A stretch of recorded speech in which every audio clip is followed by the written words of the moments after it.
This is Morning Juice. Sports, insight, and great storytelling. Starring Bobby Carpenter and Jeff Tito Thitoff. It's time to attack and dominate. Attack and dominate. That's our first order of business today. Well, attacks first, dominate second. I'm Tito, Jeff Thitoff, Bobby to my left, Bodie Wells, other side. The three of us together again for the final time this week. Bob's got tomorrow off. Bodie takes another Brody Day on Friday. Of course, Bodie will not miss tomorrow because of the fact that Your Highness on.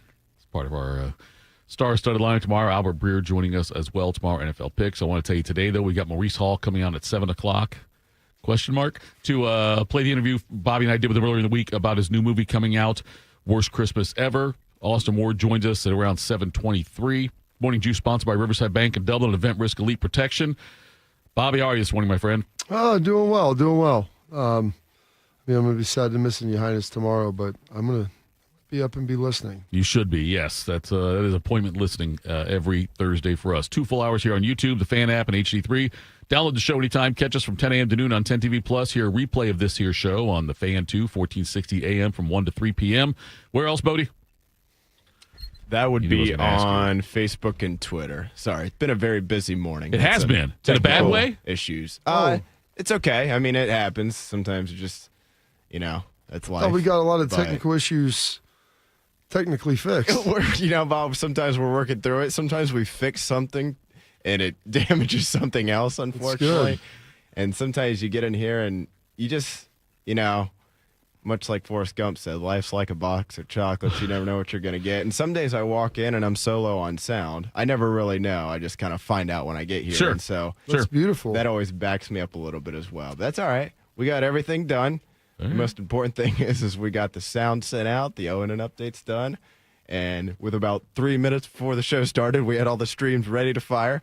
So we're good. Plenty of time. One play, one life. There we go. Men's basketball last night. Ohio State fell behind to Appalachian State 22-10 early. Came back and won 75-53.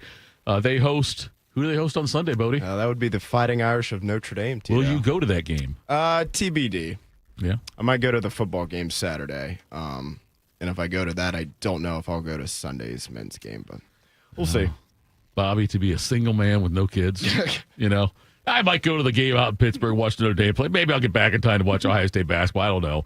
Meanwhile, I've got a list of chores need to get done this weekend. By the way, Bobby, I know you're curious, so I'm going to go ahead and tell you. In the latest bracketology, Ohio State's the number 7 seed on the men's side. It's great. Glad we're doing that, 3 games in? Yep, 3-0 now. Ohio State women host Bellarmine on tomorrow at 6:30. I know you're wondering about this too, but they're an 8 seed in the current bracketology. Bellarmine or Bellarmine? I don't know. I think it's the latter. It's mine? Bellarmine? I think so. Okay. Not yours, mine. It's not yours, it's mine. There could be means. NHL last night, Jackets beat Seattle 2-1 in a shootout. Big win for them on the road. They host Edmonton tomorrow at 7:30. Cavs host the Sixers tonight at 7.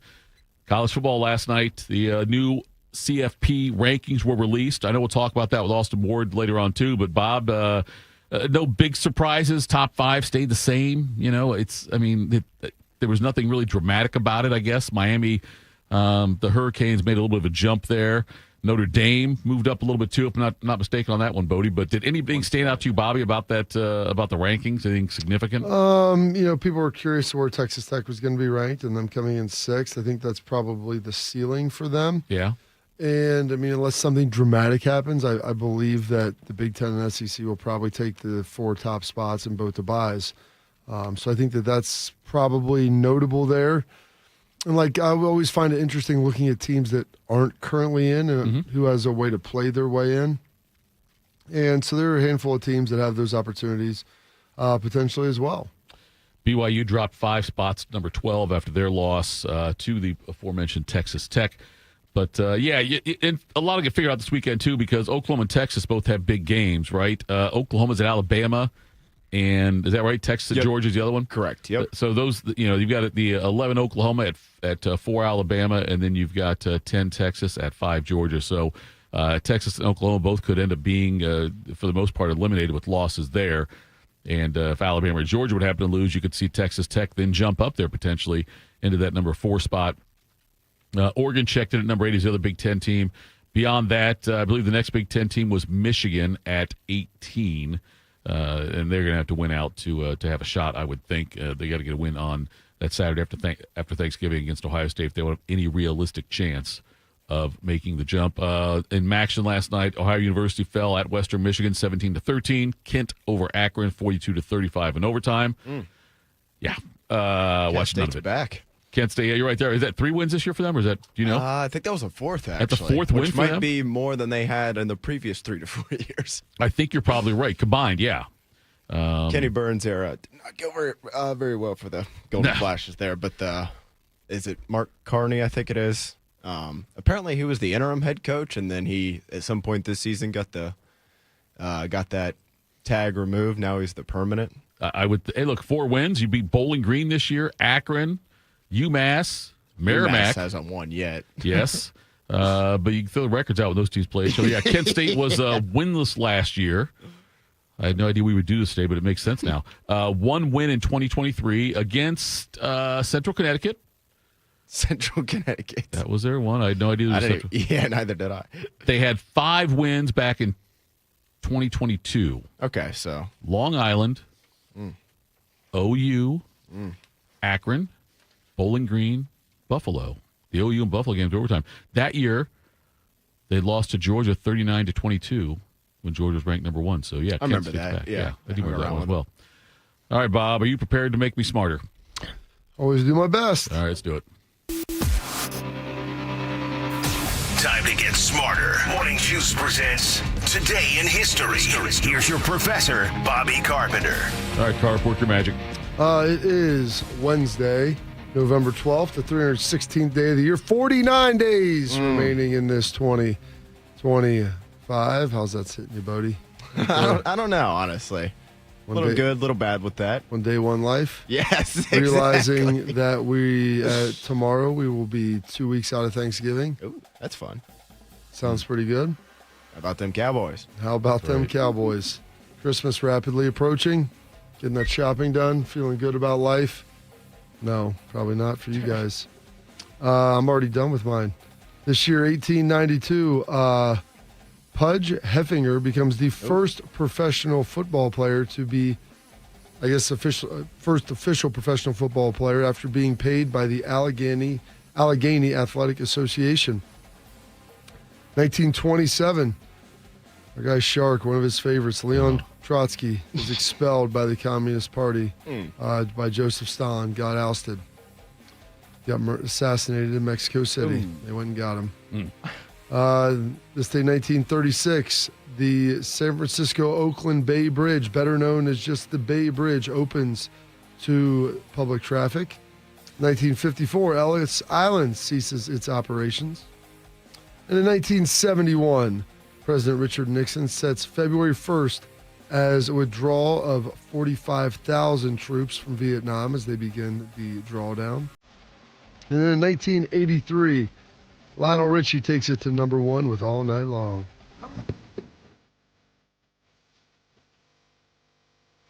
All night.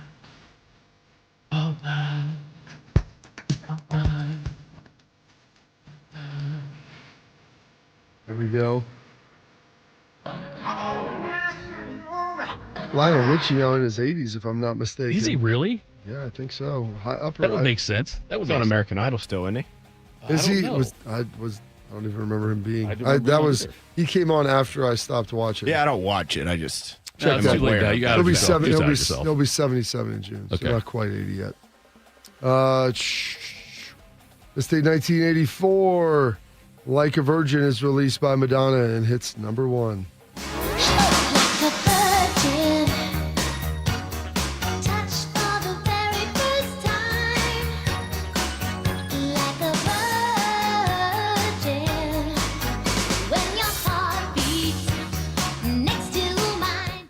Madonna looking like she might be 80 or 20. I'm not sure which. Depends how you get her in the light. I would say more likely 80. Have you seen pictures? Yes, it does not look. She doesn't look old, but she doesn't look young. She No. just looks kind of weird. Yes, she somewhere looks, in between. looks enhanced. There you go. This date, 2001, American Airlines flight 587 crashes after taking off at JFK in New York. All 260 people on the plane unfortunately perish. 2004, Love, Angel, Music, Baby. The first solo album by Gwen Stefani is released. Holler Back Girl, coming off that album, at number 1.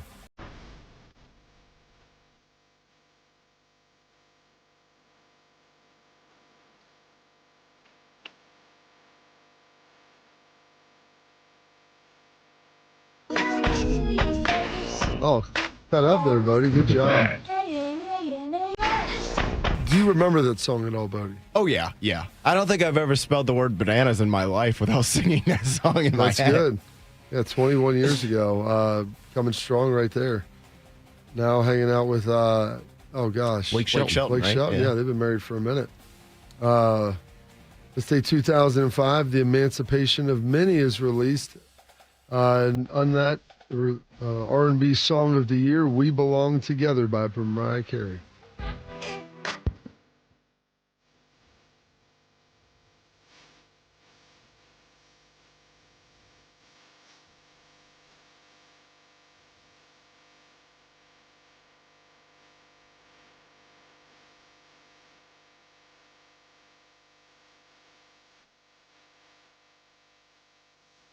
Who's going to take your place, Tito? There ain't nobody better. That's what I think, There too. you go. Boy, pre-CA, Look at you. That's like right in your wheelhouse. Oh, that's a there, buddy. great song. pre-CAB, Mariah was pretty nice. What does that mean? I don't know if I can say the B word. I know C is crazy. The middle words. No, she The just name for a really donkey. started really living life, you know? It's almost Mariah Carey's time of year. You're right, it is. Yes, it's. Oh, we get to weeks. see her on some Christmas performances Yeah. out there. See how much of a train wreck she's going to be. Do you keep trotting her out, though. That so song. Do you guys listen to Christmas music very much? Do you my seek it wife, out? my wife does a lot. So by virtue of that, it's just playing in her house a lot of times. I wouldn't say I seek it out, but obviously some of the stations around town start playing it. Right. One starts playing it November after 1st, Halloween, which I yeah. respect. There's one, hey, yeah. man. I And then stumbled upon think that. Sunday 95 will start playing it after I Thanksgiving. think Thanksgiving. They I'll do, flip yeah. through the channels, and as I'm kind of going through my presets there, if it pops up Yeah. and it's a song I like, Yeah. probably not listening to the whole thing, but I'll stick around for Yeah. 15, 20 seconds. It's catchy. I don't really know why people hate it. I don't You're get telling it me you either. hate every, like, if I Right. whatever. A lot of name your Scrooges, Christmas some song. I know. Grinches. Like, I'm not saying I listen to it 24/7, but you're telling me if I flip it on, you're not going to sing along for just like 5 seconds, just the little chorus there. Our neighbor across the street put her Christmas lights up. Hey, And Griswold, well, where do you like think you're going to fit a tree that big? I don't Bend over and I'll show you. know why people wasn't are upset about talking that to either. you. I don't care if you put Christmas lights up early. Yeah, it's go for fine. it. If you want to do it, do it. Have fun. I don't need to see them right now. If you want to put them up, that's fine. You don't need to turn them on until after Thanksgiving. That's my rule. I told my wife we can put them up early, but we're not turning them on until at least Thursday night, if you will, All right. after we eat. Because a couple folks in our neighborhood have them up, and they look beautiful, and they go all out on it. So Sure. I understand Drum roll, why. please. Well, I understand why. I mean, you put that much time, energy, or financial effort into it. Just make sure that Play they ball. light up. Right. This date, 2020, the PS5 is Ooh. released. How'd that That's a change? fun one. How'd that change your life, Bodie? I'd say for the better. It's Took a while to get one. That was, you said Yeah. 2020, right? That was Yeah. right in the middle of COVID, so I don't think they Yeah. made a lot or something like that. But yeah, you couldn't. I know. I tried to get one. It took me months to get one, but positive impact overall, I'd say. I think we got our PS5. Was it last year? Cohen got it, I think.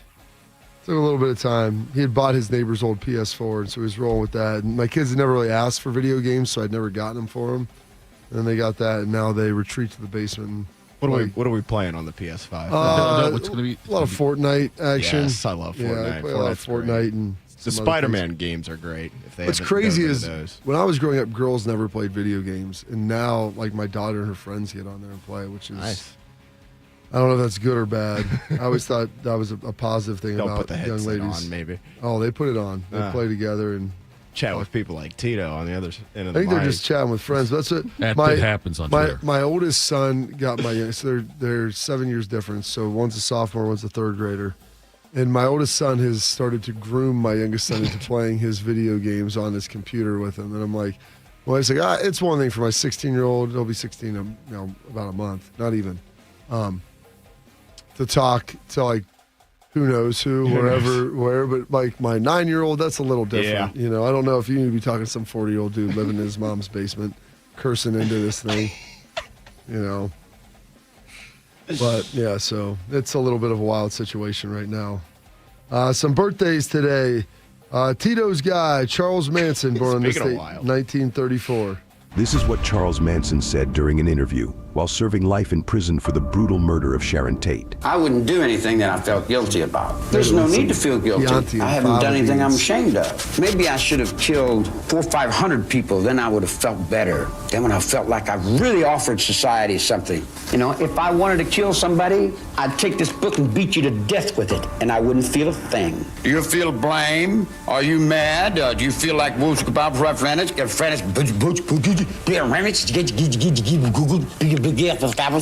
guys got this stuck in your head that I've murdered somebody. What do you want to call me a murderer for? I've never killed anyone. I don't need to kill anyone. All the I same think interview? I have it here. In my whole life, I've burglarized a grocery store, stole some nickels and dimes, busted open a stamp machine, stole a few automobiles, and cashed a couple checks. I'm a petty car thief. Believe me, if I started murdering people, there'd be none of you left. I'm not going to lie to you. I feel like he might have been a little crazy. It's the reason why they have life without parole and also the death penalty. I don't know if there's some people that need to be Euthanized. well, exactly. Well, he might need to be euthanized, but I don't know if there's some people that can ever be. I think the term that Red uses, rehabilitated. That's I'm innocent, just like everybody else in here. in the Charlie Murphy stories with Rick James. Rick James says, like, in the same sentence, I would never, do something, dirty up a man's couch like that and kick my boot. What am I, crazy or something? They'd say, yeah, I did it. That's kind of what Manson did right there. I watched, speaking of that, there's an unbelievable scene. It slid under the radar 20 years ago. Yeah.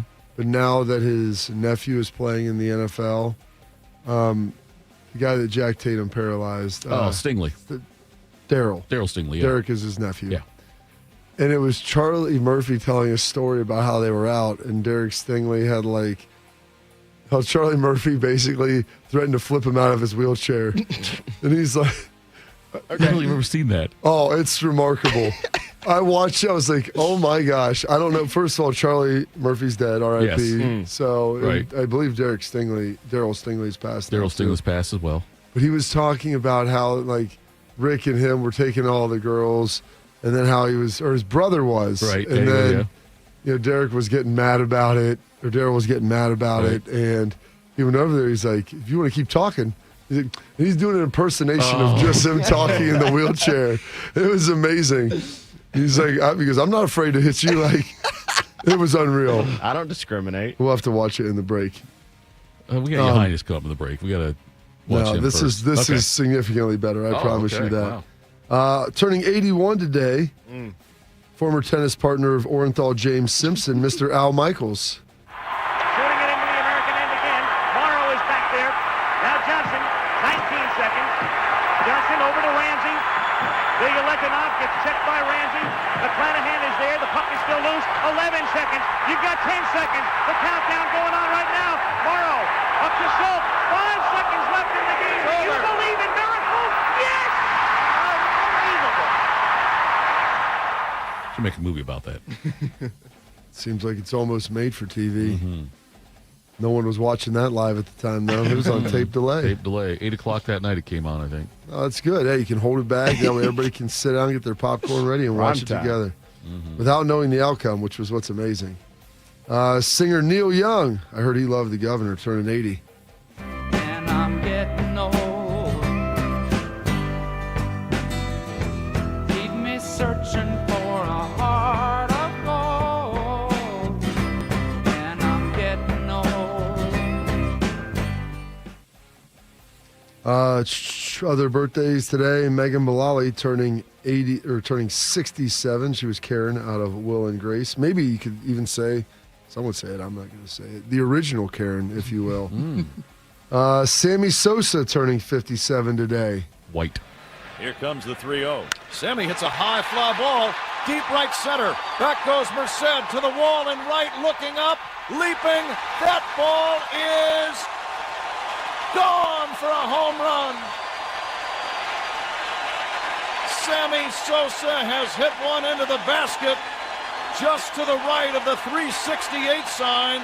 He's carrying an American flag around the bases, and the Cubs lead 1-0. That's number 59 for Sammy Sosa.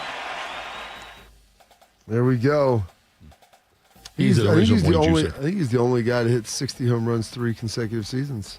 Yeah, I think you're right. Maybe 3 times period. Maybe 3, yeah. Yeah. Look at him. All that power packed in a little box. How'd he do that? I wonder. Just listen. You know what? Hard work, dedication. Trained really hard. Yes, you're right. Yes, that's all. Speaking of hard work and dedication, Tanya Harding turning 55. I would like to begin by saying how sorry I am about what happened to Nancy Kerrigan. I am embarrassed and ashamed to think that anyone close to me could be involved. I was disappointed not to have the opportunity to compete against Nancy at Nationals. I have a great deal of respect for Nancy. I had no prior knowledge of the planned assault on Nancy Kerrigan. I am responsible, however, for failing to report things I learned about the assault when I returned home from Nationals. Many of you will be unable to forgive me for that. Somebody mentioned in the chat about Al Michaels being the greatest sports announcer. I mentioned that he's on the Mount Rushmore with Keith Jackson. I'm not sure who else. Is Tanya Harding in the white trash, Mount Rushmore? Oh, jeez, Tito. I mean, I'd say all-time competitors. I would think so, too. Yeah. Put her up there with the greats like Lance Armstrong, Barry Bonds, Sammy Sosa. Well, I just said white trash. I don't put Bonds in white trash. Put Sosa there. I don't put Bonds there, though. I said all your competitors. That's people that are. were willing to do whatever it takes. You're right. Yes. I mean, there were John Candy's character out of Cool Runnings. I never saw it. That's unfortunate. Don't spoil it for me. Speaking of beautiful people. Yes. Ryan Gosling turning 45. You late? Yeah, sorry. Saboro's? No, thanks. Let me ask you a question, Cal. How much money you got today for clothes? What happened to your feet? This is what do you mean? Crazy These stupid are buttons. 407s. Oh, they're 407s. Can I see them? Yeah. These offer a lot of support. Right. Whoa, come on! What are you, in a fraternity? Are you insane? Are you in a fraternity? You could have hit somebody. What was that? I'm asking you a question. You in a fraternity? No. Are you Steve Jobs? What? Hold on a second. Are you the billionaire owner of Apple Computers? No. Oh, okay. Well, in that case, you got no right to wear New Balance sneakers ever. Come on. I think I'm set for jeans. No, you're not set for jeans, Cal. These are fine. They're not fine. You have a mom butt. Is that what you want? Why don't we just go to the Gap? You know what? They have okay. What are you doing? Have you seen this movie, Thitoff? No. It's one of the great movies. Is it really? Cal. You, Shark, and Beam all got me on it. Be better than the Gap. Say it. I'm better than the Gap. There's some great twists of who's dating whom and like a little love triangle. It's an outstanding rom-com. It really is. It's Steve Carell's in it. Yeah. Gosling. Emma Stone. She's really good. Steve Carell's wife. You would recognize her. I Yeah. can't I know remember she her is. name. I know she was in one of the episodes of The Office. Oh, you're talking about the actress in the movie. Yeah, not his real wife. Yeah. Sorry. His fictional movie wife. But Right. it's really good. Those guys tried to get me on it for a while, and then one night it was 10 o'clock on a Friday. Everybody had gone to bed. I was like, you know what? Kind of stumbled into that bad boy. And I was like, wow, this is. And I had seen some snippets. I didn't know what they were from. I'd seen some clips, if you will. There you go. I can And it was appreciate that. unreal. Crazy Stupid Love. You would enjoy it. So would Heather. It's really good. I don't know how I missed it when it came out. Anne Hathaway turning 43 today. And adopted Central Ohio and Jason Day, the PGA champ himself, turning 36. If you can see the golf ball through the tears. A phenomenal talent and a major champion. They've come a long way together, Jim, those two. It's a great story. I actually shorted him a couple years. He's 38. Can't believe we couldn't. You should have told me it was Anne Hathaway's birthday, Bob. We could have gotten a Selena Kyle Catwoman, Dark Knight Rises. I know. We had a lot. It got real robust there at the end, and I wanted to make sure we got Tanya Harding and Sammy in there. It's a big day. Yeah. You know, Harding and Manson on the same day. You kidding me? Sometimes. Listen, we left out Buck Dharma, who was the lead guitarist for Blue Oyster Cult. Oh, listen, don't fear the Reaper. You know. Some holidays and observances today. It's Chicken Soup for the Soul Day. Ooh. It is Happy Hour Day. How about that?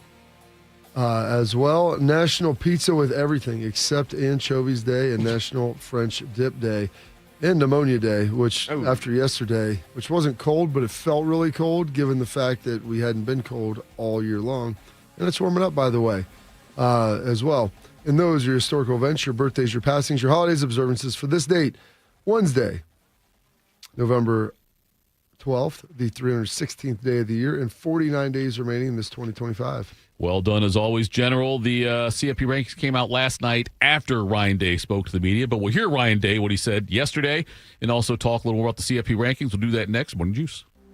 My mom is a veteran, and she was injured in the line of duty. I hurt my leg in a training accident when she was only 2 years old.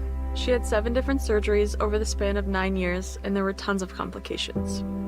I couldn't be the mom my kids needed me to be. She missed so much. After my last surgery, I got an infection so bad I thought it was going to kill me. I told her she couldn't leave me yet. There was still so much she had to see. I hadn't even graduated. I'm doing much better now. I may have lost my leg, but I've gained so much. I'm an active part of my kids' lives. She can kick a mean soccer ball. DAV's been there for me and my family. Through thick and thin, they've had our back. Every year, DAV helps more than 1 million veterans like Sandy get the health and disability benefits they've earned so they can achieve victories great and small. My victory is getting my life back. I got my joy back. We got our mom back, thanks to DAV. Support more victories for veterans. Go to DAV.org. It's been a real journey since 2014 when I first had my injury. I realized that my home was just not working for me and that it was time to ask for help. Homes for Our Troops is really giving me my life back. The shower allows me to go in and turn around with my chair, pull down storage racks, automated door systems, hours of my morning given back to me. Adaptive sports are a huge part of my life, a huge part of my healing journey as well. Homes for Our Troops helped with making sure that I had a home gym so that I can continue to train. This past year, I was able to host Thanksgiving in my home. And it was the first time I was able to have my whole family in one place and I was able to contribute to the meal. There are a lot more veterans in need and Homes for Our Troops is going to be there to help them too. Homes for Our Troops builds and donates specially adapted custom homes nationwide for severely injured post 9/11 veterans and enables them to rebuild their lives. Join our mission at hfotusa.org. While serving in Vietnam, a grenade took my ability to see. Today, I'm a sculptor. Now, my fingers are my eyes. I'm Michael Naranjo. As a veteran, I know the challenges of life can be great. In my art, turning a lump of clay into something beautiful, that is worth doing. Life is like that. We each must use what we can to make things better. DAV helps veterans like Michael get the benefits they've earned. They help more than 1 million veterans every year in life-changing ways. Now, I show others how they can create something with their own hands. I know it can do a lot of good. With support from DAV, more veterans can shape their lives into a thing of beauty. My victory is bringing beauty into the world. Michael Naranjo, may your victories inspire many more. Support more victories for veterans. Go to DAV.org. One man is a national champion, NFL veteran, and local business leader. The other man is Tito. This is Morning Juice. Sponsored by Riverside Bank of Dublin. Here's Bobby and Tito. That's Morning Juice. We make our own rules over here. That's what we do. Thanks for tuning in, folks. I mean, listen. After showing you guys that, I mean, how amazing is that? Charlie Murphy, R.I.P. Yes. I mean, I like Eddie. But let's be real. After Dave Chappelle's show, Charlie, I think, became the favorite Murphy. And after him threatening to flip Daryl Stingley out of a chair and the impersonations he was doing, that's how I wanted you guys to see the screen. Because his eyelids was trembling, because that's the only thing that was moving. Yeah, you know, Charlie was serious. Charlie and as a society, as a culture, we don't really get down like that. But you know me, I make my own rules. They might both be having tea with the queen, but not at the same time. I wouldn't think they'd be in the. Oh, I like to think in my mind they may be made up there. You know, that's pretty tough to come back. Bygones be bygones. That's exactly right. Ryan, the eyelids trembling is maybe the best thing I've ever seen. Ryan Day spoke yesterday, and one of the things that has been I'm Rick James. See, I told you that's the way Ryan Day should have been after winning the title last year. He should have gone Charlie Murphy. Maybe he does. Maybe he goes a full. Maybe he does a full Rick James. Takes that trophy, F your trophy, and just throws it this year after they win it. I won 2. I won 2. Here's Ryan Day talking about the offensive line. Not the offensive. Not the offensive line, the offensive line. I mean, I always want them to be more consistent, yeah. But I can't sit here and say I'm disappointed right now. I'm encouraged with a lot of things that are going on up there. And if I thought it was, a real problem or a mess, I would address it. I know that we're going to get a lot more challenges here, and we're challenging these guys every day. And the backs need to continue to run better, and we need to continue to figure out ways to put them in a situation to be successful. And the angles of the blocks, we got to keep working on that. But no, I mean, I think they're grinding on it. They're working hard. 2 of the guys graded out a champion. The other guys didn't. We upped our ante on being a champion. It used to be over 80. This past week now we're at 83% because we feel like we need to increase our efficiency and execution. But I mean, I think there's a lot of good there, but certainly we know what we need to get in terms of winning a championship. So we want all those guys to grade out over 83%. Then afterwards, you got together and made us some pancakes. Quickly, Bob. Justin in the chat says he's pausing to go pull the Charlie Murphy clip. It's one of the great ones. Do we have any obligation for any kind of disclaimer? It was on. It was on cable television. I know we're encouraging. I mean, I'm almost saying we should just play it right on here. I don't have the Good beefs news, of the bad system. news on that. We've been working through some stuff here, and Ben has it set up to where now anything on my PC screen, I can pop up on our YouTube. Oh, so I can throw anything on there. That's dangerous. The bad news, though, with that is somewhere in the process of Ben doing that yesterday, I am completely unable, at least for today, dump button? to play. No, I still get the dump button, but I cannot play anything out of the PC audio-wise. Okay. But you can play it video-wise. I can play anything video, so yes. you can see it, you just can't hear it. So we could maybe what the he's three saying of is, us could just like do the closed captioning. Just like Michael Scott with his Chris Rock stand-up, I'll have to narrate over the top the Charlie Murphy rant on whatever.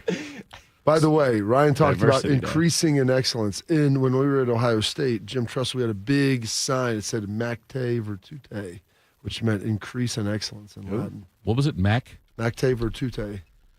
I want to say that I'm hitting that right. It's been 20 years, so I got hit in the head a lot. You don't mean Mid-American Conference Tave. That's honestly what I thought you were talking about, too, when you first said it. That's where we're at as society there, Bob. When you say Mac, the first thing we think of as is society. You don't really step to someone like that. Bobby, when I'm watching football. Yeah, I nailed it. Macte Virtute meeting. Increase in excellence or be blessed by your virtue. Gosh, nailed it. Look at that. Feel good about that. You should, Bob. The football players get a bad rap. We'll be as good a team as the class of people we are, Woody Hayes. Oh. See, you got all these things, man. You got to put them in your book. How's that book coming along? Oh, listen, my dad always said he'd write a book. He goes, the problem is none of you guys might have ever been able to play football. If you want the real book, the unfettered, the Charlie Murphy style book. Rob Carpenter stories. Rob Carpenter true dad stories. Yeah. So when I'm watching football, though, Bob, and I've seen Ohio State at times have negative rushing plays. Yeah, that happens from time to time. It does. Breaking news on that one. Pretty sure Walter Payton, Barry Sanders, they've all had Derrick Henry, Earl Campbell. I mean, you pick your Hall of Fame player. I think they may have had a negative rush in their life. When you're watching it live, can you tell immediately if it is a fault of the running back or a fault of the offensive line? Like, you tell right away if you see a replay of it. Well, I can tell you right now, if it's a negative yardage play, immediately it's always the fault of the offensive line because the running back is in the backfield. So if they can't get to the front of they can't get to the line of scrimmage, about 95% of the time that's going to be on someone blocking. Either they got beat, right, or they just flat out blocked the wrong guy. Or it could be sometimes running back gets a slow start or goes or hesitates. When the guy gets in the backfield that quickly, it's the fault of the offensive line. Ian Moore made his first start at right tackle against Purdue. He did, and he looked all right. Here's what Day had to say about it. When you don't notice somebody, that's a good sign of tackle. And we didn't really notice Ian too much. Full disclosure, he's so used to practicing. I think that there were times where at the last 10 to 20% of the play, he's kind of programmed to sort of shut it down, where you got to play the whole play. But like overall, it's a heck of a start. What's changed in the last year and a half, Bob? Because I remember last year, beginning of the year, there were concerns about the offensive line.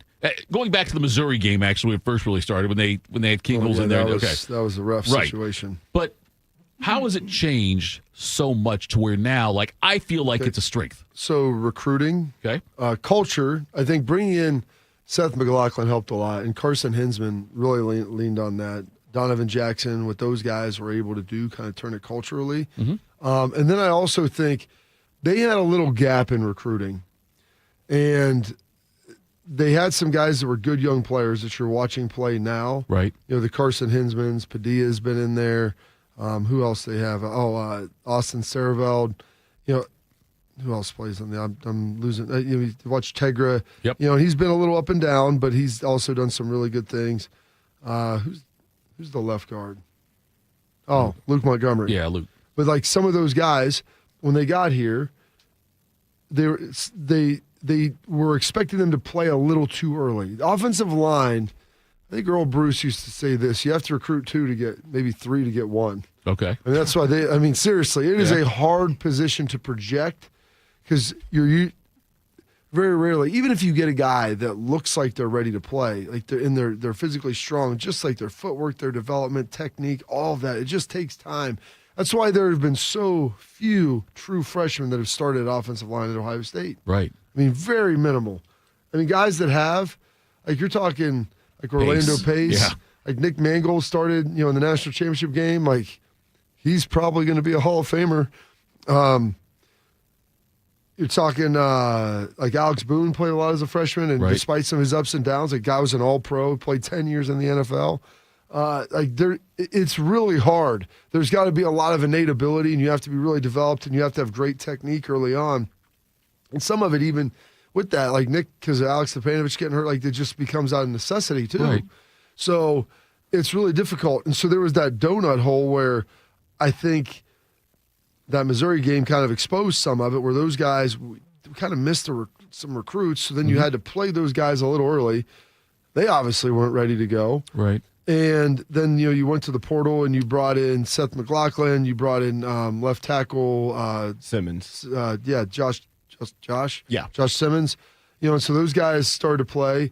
And then by the end of the season, the young guys and part of it's testament to Mickey Marotti and the strength staff and the weight room. And then a lot of it was Fry when he was here, and now Tyler Bowen, who's doing a good job. Mm-hmm. But those guys developing them and getting them ready to go. Right. So they are actually able to get in there. And now you see a guy like Ian Moore, which Schleggs was, championing, last year and saying how he was good, just maybe not quite ready yet, looked good in training camp. Right. Maybe he'd be in the mix. It's like, he's still a little young. But then by the middle of this season, when you practice really hard and have really competitive practices, and you begin to see those guys being their ability to ascend and what they can ultimately be, because you challenge them every day. You develop them during the season. Not to go all ask AJ, but like there were forks in the road last year. You pick it up. Where things could have gone one way or the other with the offensive line, with the injuries. It could have gone south. It did go a little south against Michigan. And people want to complain and talk about that. And like there was a lot of good. There was some bad as well. Right. But like Seth McLaughlin blew his Achilles out before Indiana. Yeah. Like a Tuesday or Wednesday practice. Right. And so then you're shifting around, and then it's like, well, 1 week you can get it done. Next week you're playing 2 first-round D tackles. That's a horse of a different color. And I also think, too, just to jump in real quick, like bigger picture, I think offensive line might be the number one position that you do not want to have to go into the portal to.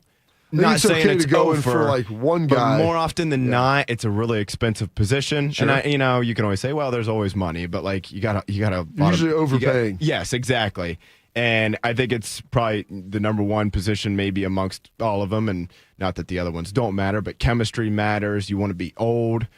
I think it's hard to project sometimes, like a group of 5 guy coming up. It's not over, obviously. Simmons played really well coming from San Diego State. But it took him a little bit of time. Exactly. It wasn't like he just went in there and played right away great. And then McLaughlin, he came from Alabama, so that's obviously a different beast there. But I think that might be the one position that you're not going to find like C.J. Donaldson, where it's like we could just plug him, running back, kind of more plug and play. Like I think offensive line might be the number one position. I think Texas got a lot of portal guys, I want to say. Okay. I think they got a couple of portal guys. And like it's like you said, Bo, their offensive line hasn't I would say their offense, and it's mostly due to their line. That, but yeah.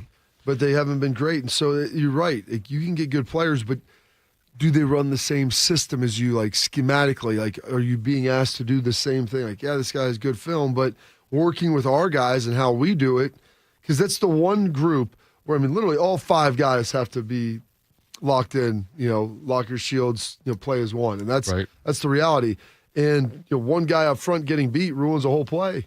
Yeah. I could watch the Michigan game last year, and there was a number of times where the right play was called. You take care of like 10 positions, and one position isn't, and it's negative yardage or no gain. Coming up next, we'll do quick hitters, morning juice. Hey, does this sound like you where every step or reach is a reminder that it hurts? The pain is there, a reminder of what you're not able to do, how far you've drifted from that life you used to have and love where you didn't have the pain. Listen, if this is you, if this is a family member, you need to talk to them about it. You need to do what I did and go to QC Kinetics. They've got the answers for you, the relief without the scalpel, without the surgery. At QC Kinetics, they tap into your body's own regenerative power. The damaged tissue, it can be healed by itself. It's not science fiction. It's your body's comeback story. The very cells in your body can help you get healed with no surgery, no pills, no long recovery, just remembering how to move and feel alive again so you can golf, hike, do all the stuff you love to do. So go check them out at qckinetics.com/Columbus or 380-208-4544. They have offices all over Columbus, so be sure to check them out at 380-208-4544. You know a thing or two about the moments in life that matter. You've seized those moments to embrace joy, accomplish great things, and build meaningful relationships. Is it time now to sit back and reflect on a life well lived? Maybe. Or maybe there's more to be done. Maybe this is the most important moment you've encountered yet. By volunteering with AmeriCorps Seniors, you can seize the moment, lend a hand, and get back more than you give. We connect you to local volunteer organizations with opportunities that fit your schedule and match your interests. Through AmeriCorps Seniors, you can support people in times of need and make your community stronger. You can become a companion to your older neighbors, brightening their days with friendship. You can even become a mentor for young people, serving as a role model and enriching their lives. Are you ready to seize your moment? Visit AmeriCorps.gov/yourmoment and get started today.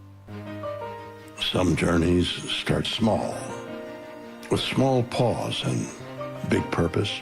Look how little fly, you sweet girl. Every great partnership begins with the first step, Bella, let's go. guiding them through the world so one day they can guide someone through life. With shared experience, confidence grows, and the path becomes clear. It takes time, patience, and love. But the reward lasts a lifetime. Hey, good girl, Bella. You don't just raise a puppy. You raise a future. Become a Dogs Inc. puppy raiser. Give a dog a purpose. Give someone hope. Learn more at dogsinc.org. We built a brand new studio just for Bobby, and Tito has already ruined it just by being here. I'm pregnant. This is Morning Juice. Morning Juice, Tito, Bobby, Bodie. That's 3 different names. These shows always fly by so fast for me, Bob. I guess it means I'm enjoying it, but it's hard to believe we're almost an hour into the books already. Time is a funny thing. Yes, it is. Jim Tressel. I don't know who said that. Let's do some quick hitters, though. Morning Juice presents Quick Hitters. Sponsored by Dr. Mark Levy. If you're snoring and not sleeping, call Dr. Mark Levy today at 1-800-MORE-SLEEP. He's Bodie Wells. Happy Wednesday, fellas. We'll start here with college football. Despite the 3-0 start that included a 31-17 upset win over the now number 4 ranked Alabama Crimson Tide, the Florida State football program has not had the sort of bounce-back season that they were hoping for after last year's 2-10 disaster. Since that the 3-0 start, the Noles have lost 5 of their last 6 games, including this past Saturday's. Who's more disappointing in the ACC Bowl as they lost 24-10 to the also reeling Clemson Tigers down there in Death Valley. But head coach Mike Norvell, he is not losing the faith as he told the media on Monday that the wins are coming.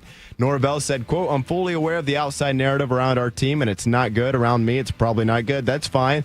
That will not affect the job that I'm going to show up and do. I'm going to pour everything I have into this team and I have to this team with our championship expectation." He continued, "I've actually won a championship, and we're going to do it again. We're going to do it here. That might piss people off. So be it. They'll be celebrating when we're hoisting a trophy, and it will be the belief that I see from our players, the belief that I see from our coaches, the talent that I know our players have, and the guys that are coming here to be a part of this." Tito, I don't doubt that one day the Seminoles will be winning titles again, ACC, maybe even national championship. I'm not sure Mike Norvell is going to be the head coach there when that does happen, though. September 21st last year, they beat Cal 14-9. They've won 1 ACC game since then. That's not good. I don't see it happening. I don't think that he's the. I don't think. I guess the question is, can they afford to fire him? Right, and that's the thing. I don't know, Bob. Yeah, it's a tricky thing because we talked about Fick this week and how it was probably the smartest decision to keep Fick for at least another year. I think his buyout goes down to $13 million. And also, instead of maybe that $10 million you're going to spend on firing him, maybe you should just take that and invest in players, right? And in support staff and stuff that everybody else has. Which that's the thing with Norvell. They've invested a lot. Yes, they have. In the facilities. That's why Jimbo Fisher left. And they've also poured a lot in NIL, but this is the problem. They became a portal team, and they haven't really recruited and developed guys. And so when you start going to that portal, which is what they did last year, you get kind of hooked on it, and you're not developing guys through the pipeline. And when guys see you just go to the portal to get guys, well, they leave then. The young guys leave, and you're trying to recruit guys, and you're like, well, why would I go there to play quarterback? The last 3 quarterbacks you have been portal quarterbacks. They've got 3 games left in the regular season. They host Virginia Tech, at NC State, at Florida. So 3 winnable games. Okay, let's say 2 of them have coaches that have been fired. Yes, they win. Say they win all 3 and go to 7-5. Obviously, they're going to play in a bowl game. I would say if they get to 6-6 at this point, I'd say that's pretty good. Okay, let's say it's 6-6, 7-5. Whatever. They go to a bowl game though. I wonder, as much as it'll be, look, they rallied. They won their last 3 games, 2 of the last 3, so they could play eligible for a bowl game. That's good, but if you get a mass exodus of transfers and then go get your ass handed to you in a bowl game again, going to a bowl game might not be that beneficial, Bob. I would have to see what that. I mean, I don't put a ton of stock in how you play in the bowl game. Do you play hard? If guys leave, there's reasons why. It wasn't like there's a bunch of guys leaving off a 10-2 team, right? Guys leaving off a 6-6, 7-5 team, which maybe some of those guys should be leaving. Just the aesthetics of it, though. Just the look of it, though. Wouldn't it? I don't care about the look. There's these guys that leave Ohio State, and I ask myself, were they ever going to play and contribute here? Right. At a high level. And if the answer is no, I'm like, well, then it's probably best that they're finding another home. Next up here, on to the NFL. I came across this stat the other day. I thought it was pretty crazy, worth sharing. Following the Rams' 42-26 win over the 49ers this past Sunday, a game in which Matthew Stafford threw for 280 yards and 4 scores in the win, the veteran quarterback reached a win percentage of .500 for the first time in his career. It was 151. He's now 115 and in his 17-plus seasons in the league. Of course, a majority of that record came when he was frankly dragging some pretty mediocre Detroit teams to just a handful of wins each season. In his 12 seasons in the Motor City, Stafford finished with a winning record just 4 times. Now, this is his 5th season here in L.A., and assuming they finish above 500 this year, which they're 7-2 right now, so I think they will. He's going to have 4 of 5 years in LA above 500, just the 1 year under 500. Actually, that was the year after they won the Super Bowl. He's thrown 25 touchdowns to just 2 interceptions, and FanDuel has him tied with, how about this, Drake May at plus 300 odds for the odds-on favorite to win the MVP award this year. Carp, a guy that was probably looking at a Hall of Very Good career. Now this second act in LA is turned into a no doubt Hall of Famer. Yeah. When he went to Detroit, I told people, I go, left Detroit and went to LA, he'll win an MVP. Now, in his first year, he didn't win the MVP, but he didn't win the Super Bowl. And now he might get that MVP. I mean, he has 24 touchdowns and 0 interceptions in his last 4 games. Yeah, 25 touchdowns and 2 picks on the season. Yeah, I mean, he's been ridiculously good. He is ridiculously good. He's 37 years old.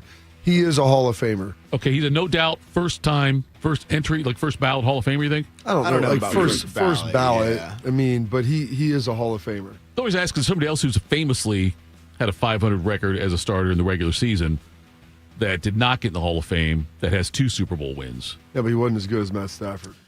Yeah, that's fair. I think that's fair. Yeah, what is with Matthew Stafford? But the fact I found interesting. Eli Manning also was in his career 118 and 118 as a starter. And nowhere in my calculus would anybody take Eli Manning over Matthew Stafford. I'm with you. I agree with that. So that's why I who's better. Yeah, throw me the stats. We can say all those things, and then just ask yourself who's a better player. I just think Eli didn't get in, and he has 2 Super Bowl wins and Eli 2 of the more memorable ones. Hasn't gotten in yet. He hasn't gotten in yet. He will. I'm of the belief that I think he will get in. Right. But there are other players that are better than him. Yeah. Playing Eli Manning, I never felt like I was playing a Hall of Famer. Oh, really? Yeah, and I played Eli a lot. Yeah. I mean, playing Peyton, you felt like you were playing Tom, playing Drew, those dudes felt like Hall of Famers. If Mike Vick wouldn't have had all his issues, Vick was so good. Hall of Famer. Like Cam Newton at his peak before he started getting hurt. Guys like that, you felt like there was something different about them. When I got to Detroit, a young Matty Stafford, Hall of Famer. As far as this is a quick Google search AI overview, which I know isn't always perfect, but we'll take this list for what it's worth. There have been 16 quarterbacks inducted into the Pro Football Hall of Fame on the first ballot. We'll run through the list real quick here. Bart Starr, Johnny Unitas, George Blanda, Roger Staubach, Terry Bradshaw, Dan Fouts, John Elway, Marino, Jim Kelly, Joe Montana, Troy Aikman, Warren Moon, Brett Favre, Steve Young, Peyton Manning, and Drew Brees. So I would say Stafford's not on that level, but as far as the first ballot, but do you want to make your joke, Hall Bob? of Famer there. What? About Dan Fouts. Dan Fouts? Yeah. Dan Fouts never won anything. This AI overview also says active players such as Patrick Mahomes, Tom Brady, and Aaron Rodgers are widely considered future first ballot. So as soon as Tom is eligible, I have to imagine those 3 guys are first ballots. Get in there. You think Belichick gets in? We talked about it. He's on the list, the ballot this year is the coach and contributor kind of thing. So I wondered if he'll get in. That's all. This first time, yeah.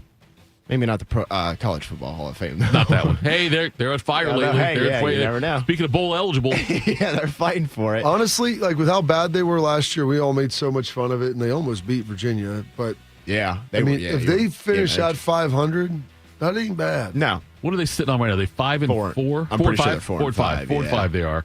And then they still play, I think, though, Duke and NC State, who are both decent. Not great, but decent.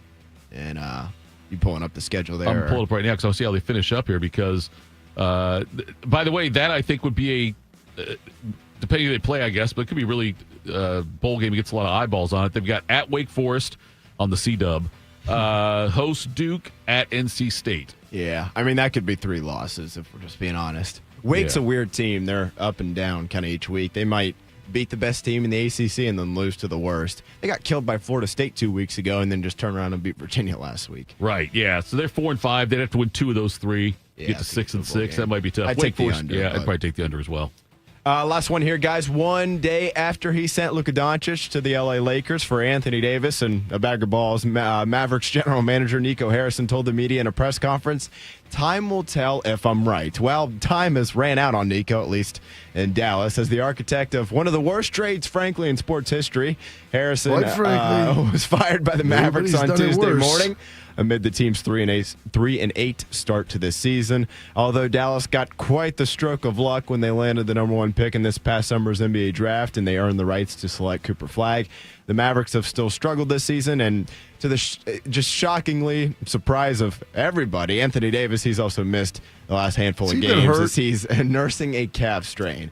Tito, it was only a matter of time. Like, as soon as the Luka trade happened, it would have taken a 1 in a billion chance that it actually worked out for Dallas. Nico was on his way out the day that trade was finalized. Yes, I believe that's accurate. Yeah, I think that trade, and then in the arena the other night, when they're showing and the fans are chanting. They've been doing that Dallas, since it happened. I know, like there was just loud. no coming back from that. Like, I don't even know. Coming back for that, they would have had to have made like a run to the finals. Yes.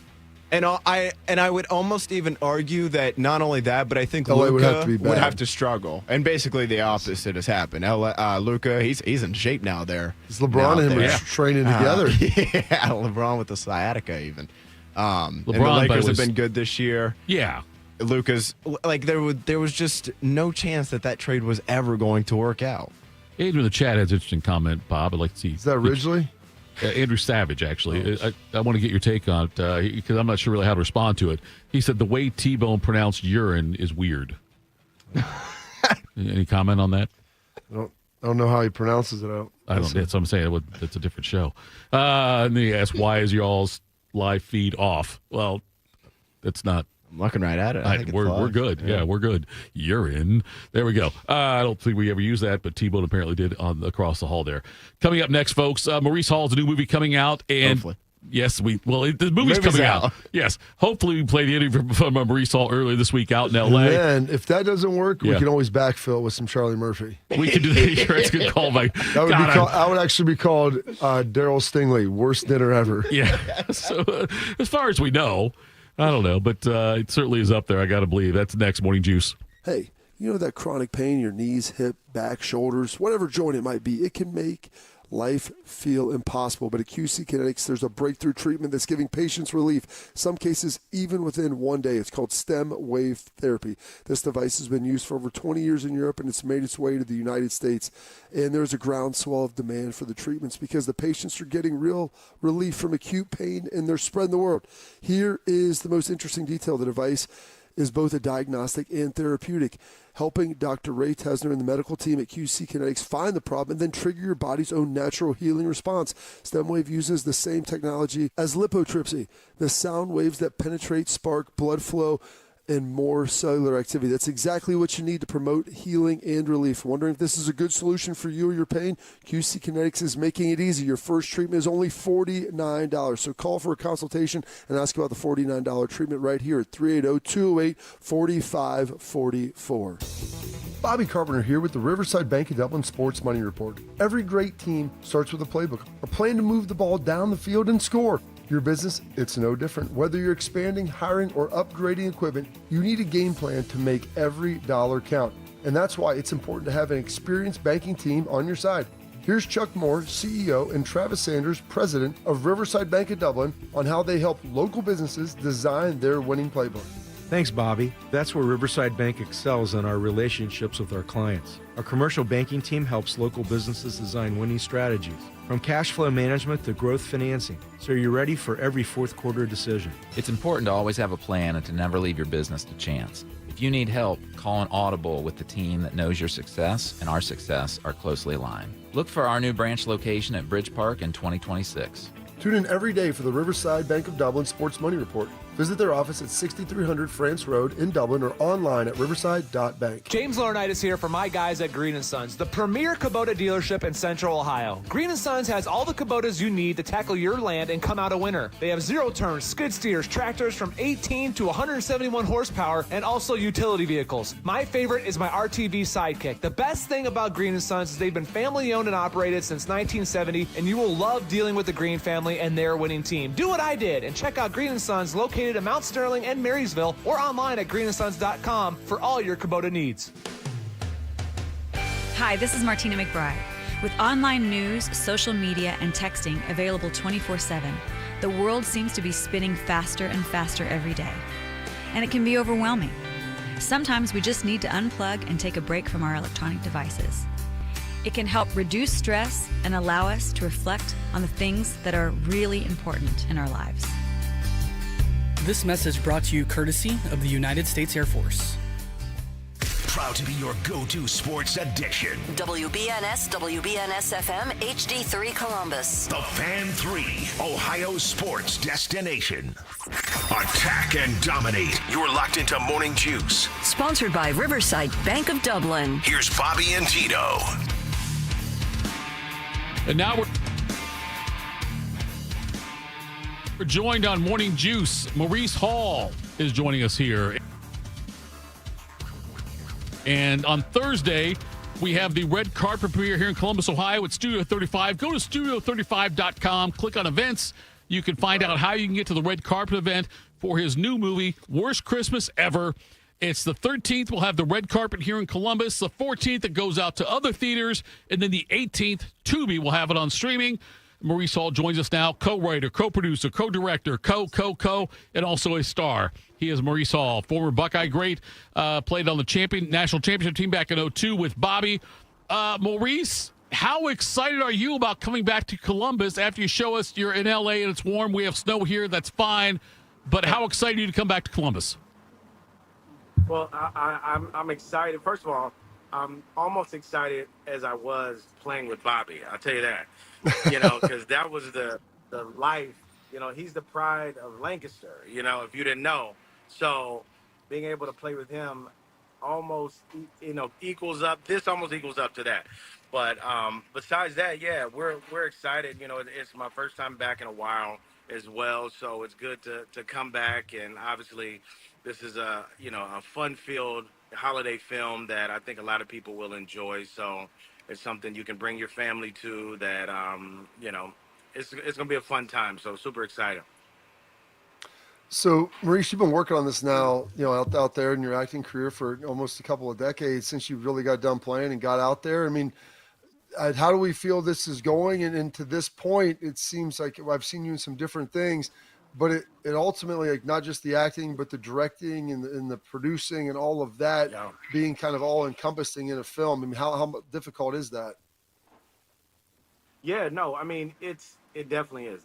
This is not for the faint at heart, for sure. When I came out here in 2009, I had a dream of just being an actor. And as you know, with everything, you kind of have to evolve to the moment, where it started out as just saying, hey, I just want to act, and I want to, I get my agent and I'll wait by the phone, to, hey, maybe I should start writing some stuff for myself and start directing and producing, and next thing you know, you're a hybrid. And that's kind of what happened here. And I wanted to, other people to see me in a different light outside of just playing the law enforcement or bouncer role. I mean, you see a bald-headed black guy with muscles, you say he's immediately he's law enforcement. Right? He's immediately law enforcement. So it was like, how do I show myself as, a regular person who does other jobs outside of that? And, I felt like I had to create it for myself. And, we've done, this is our third feature film. The first one, I played a philanthropist, millionaire philanthropist. Second one, I played an architect.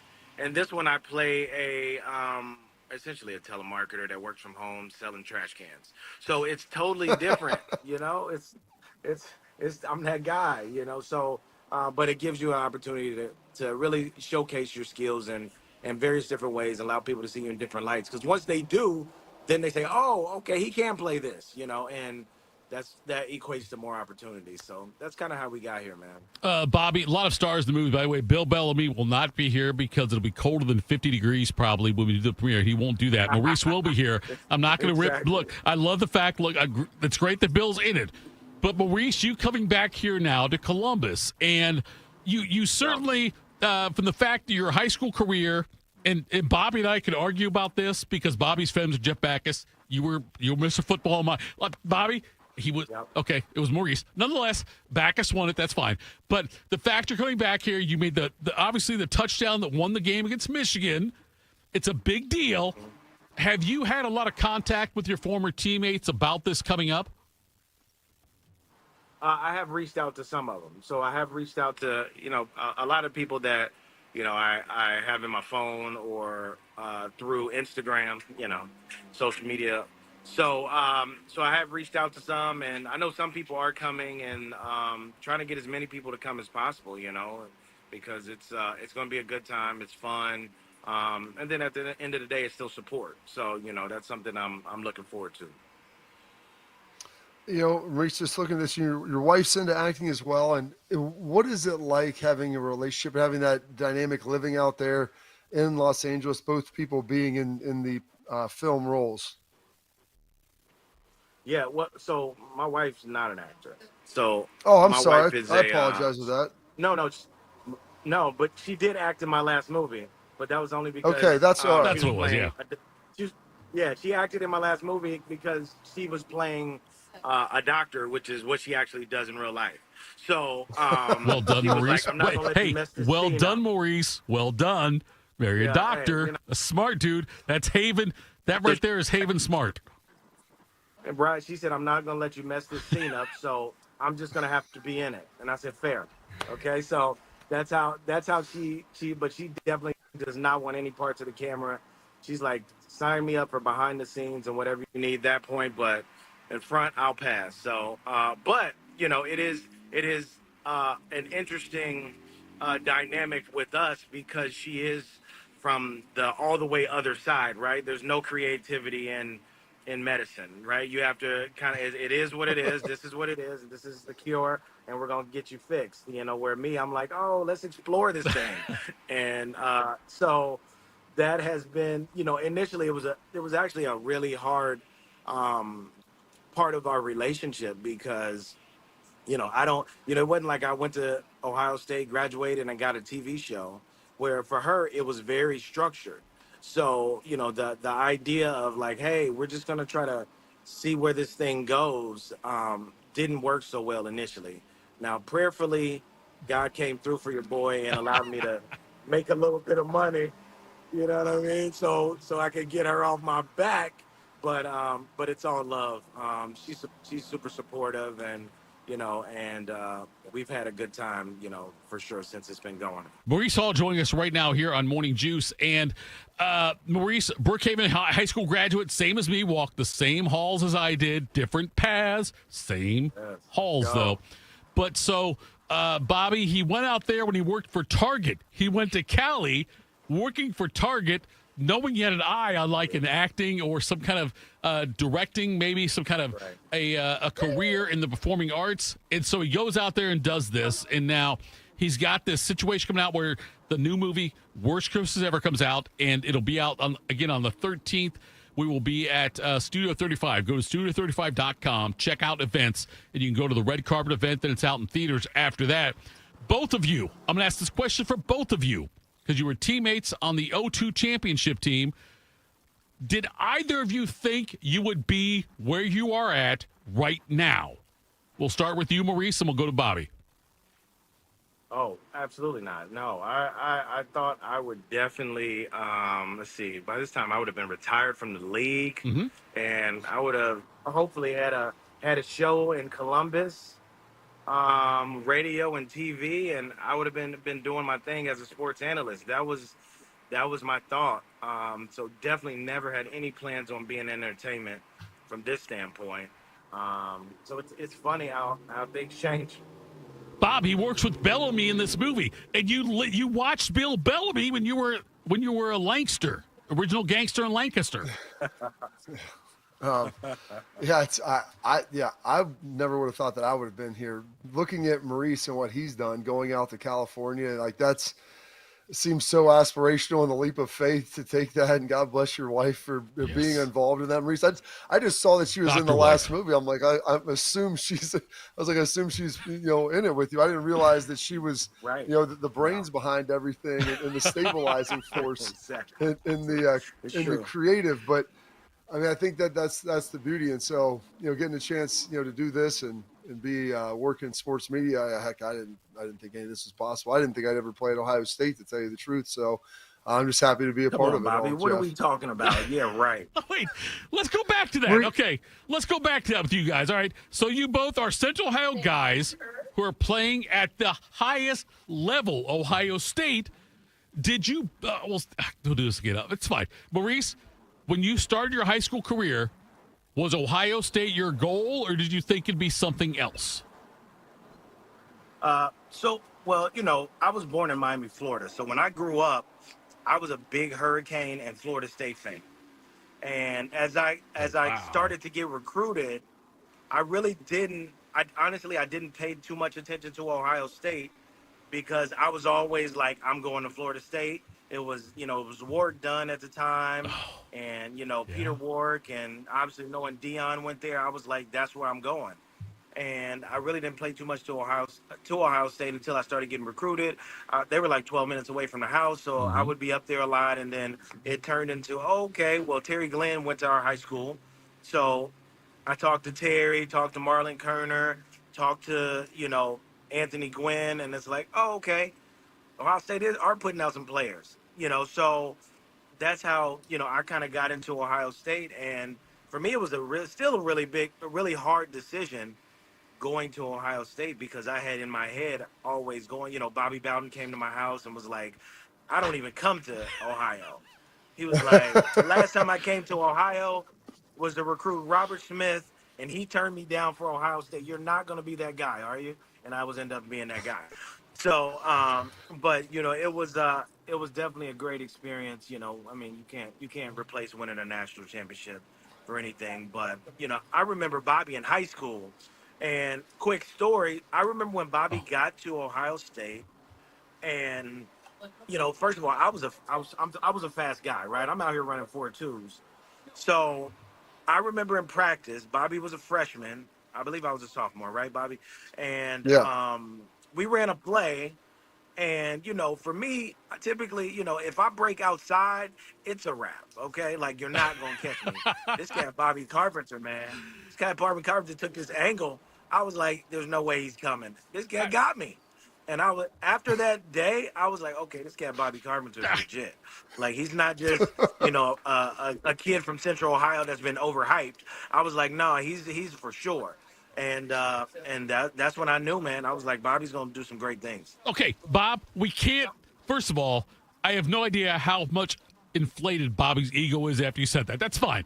Nonetheless, so, Bob, I know that when you're there at Ohio State, Tress is big on knowing your teammates. Did you know that Maurice, first of all, spent time in Miami and then was recruited heavily by Bowden? Did you know that or not? Well, I didn't know he was from Miami, but I did know that, he was a big deal getting recruited. And so, you sit there and follow all the guys. We used to get the magazines, and I'd watch all, who he was after. I'm like, man, I cannot believe these schools are coming here, to recruit a guy from Central Ohio. I mean, it seemed, because I'm the same age, basically, and seeing all those guys go down there and play at Florida State and Miami, and just how good, those teams were in the mid '90s. It was wild. And I'll tell you my story about Maurice. The first time I saw him, I was I think a sophomore at camp at Ohio State in summer. And so I go there, and they're doing one-on-ones with the backs and receivers. And Maurice was a track guy. I didn't realize this, and so he had this shirt that had been cut 47 times, had all this fringe on it down at the bottom, and he was just wearing his spandex underneath it. And he had a lot of wristband. He looked sweet, super sweet. I mean, I remember looking like, oh gosh. And he's running these little option routes on these linebackers, and the dudes are literally falling down. Like, when he would make moves out of his cut, Jeff, they would fall to the ground. And I remember thinking, oh my gosh, if I get paired up with him, my goal, he can catch the ball as long as I'm just not on the ground when it happens. That's a win, okay? Because these dudes were falling to the ground, and all your little tassels from your shirt being cut. I mean, it was amazing. It was like some sort of wizardry that was going on out there. And it was unbelievable. And I just look at that. I was like, well, I guess that's why he's going to Ohio State. I mean, I hadn't got offered or anything yet, so I was just sitting there I think I went against him once. Caught the ball, ran an angle route. I was like, all right, caught it. I just didn't end up on the ground. So that was a win. And I felt good about myself. I never interviewed Bob, interviewed you as a high schooler. Like I said, interviewed Maurice, who was a freshman after the City League Championship game. And at that point, I'm like, okay, so I'm in my mid-20s, and I'm like, oh, my God, this dude is more mature than me. And he's like a freshman in high school. I knew it'd be great whatever he did. He married a doctor, very smart. But, yes, Maurice Hall, though, back then, even watching him play at RIP Brookhaven, back then, I knew he would do something at Ohio State. I made the prediction, Maurice, I don't blame you for this, but I got like Beano Cook. I told everybody at the Dispatch, this guy's going to win 2 Heismans. Okay, didn't happen. I get it. That's fine. I don't blame you, but I thought you would. And I know, you were close. But I look at that, though, and the experience you and Bobby had at Ohio State. And Maurice, we had a discussion last week about who was the most important coach at Ohio State since Woody Hayes. And I thought it was Ryan Day, but I had so much pushback from people on social media saying it was Tressel. Tell me about the impact Tressel had on your life. No. Well, I would say Coach Tress for sure, simply because if you were there or even getting recruited, and this is no shade, but the culture of, when Coach Cooper was there to the culture of when Coach Tressel was there was totally different. Things meant different things, and I think that obviously winning a national championship since 1968 changed the course of Ohio State history, in my opinion, right? So after that moment, it was no longer, hey, we just didn't want to beat Michigan. It was, hey, we want to win a national championship, and we've seen this happen. So I think the discipline that Coach Tress put into place, the opportunity to understand your teammates and build relationships outside of the football field was something that meant a lot. And then at the end of the day, it wasn't just about football.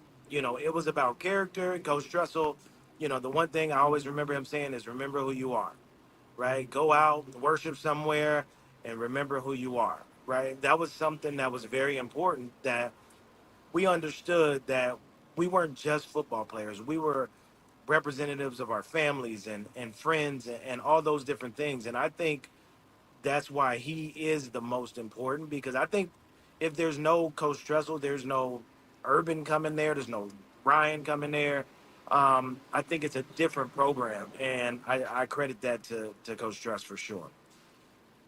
Maurice, did you get all of your goal sheets and everything back? I know Tress was trying to get all that out to everybody. And I love looking. How crazy is it to look back on that like 20 years ago? What you thought you wanted and everything else?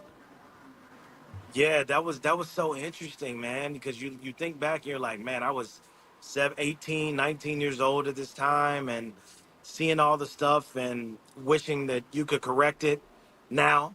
I know for me, one of the biggest things I saw them write down was confidence. They were like, oh, man, this kid has all the tools. He just needs to improve his confidence. And I'm like, if I had Maurice now, the confidence that your boy have now, back then, things would have been totally different, But, coming out, I had a different way of life, the way I've thought. And it was interesting to see, the thoughts and all the things that came across.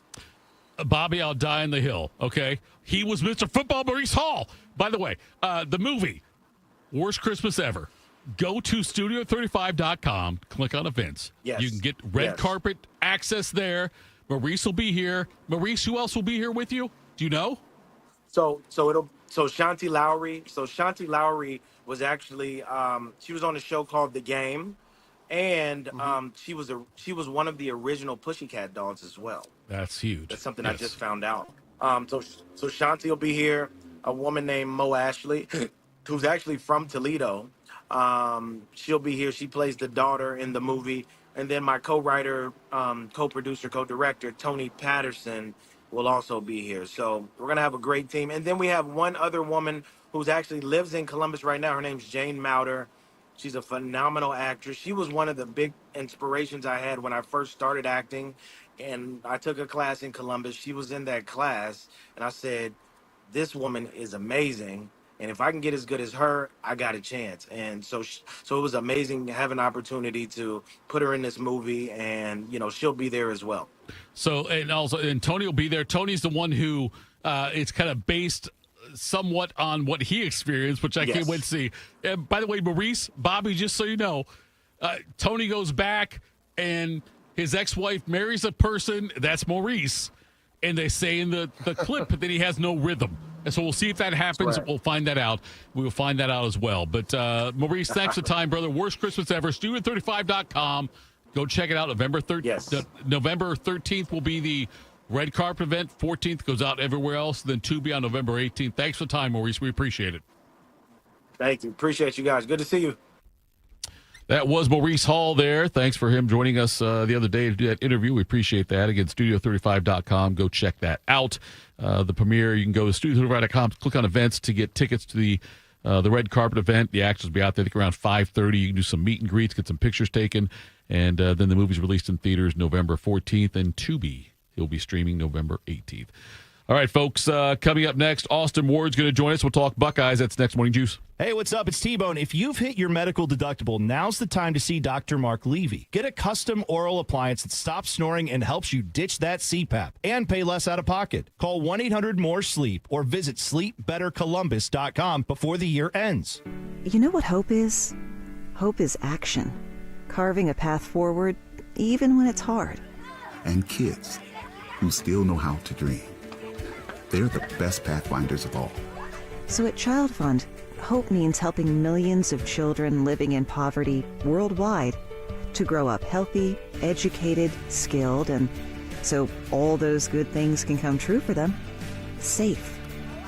And that means safe at home, safe at school, and safe online.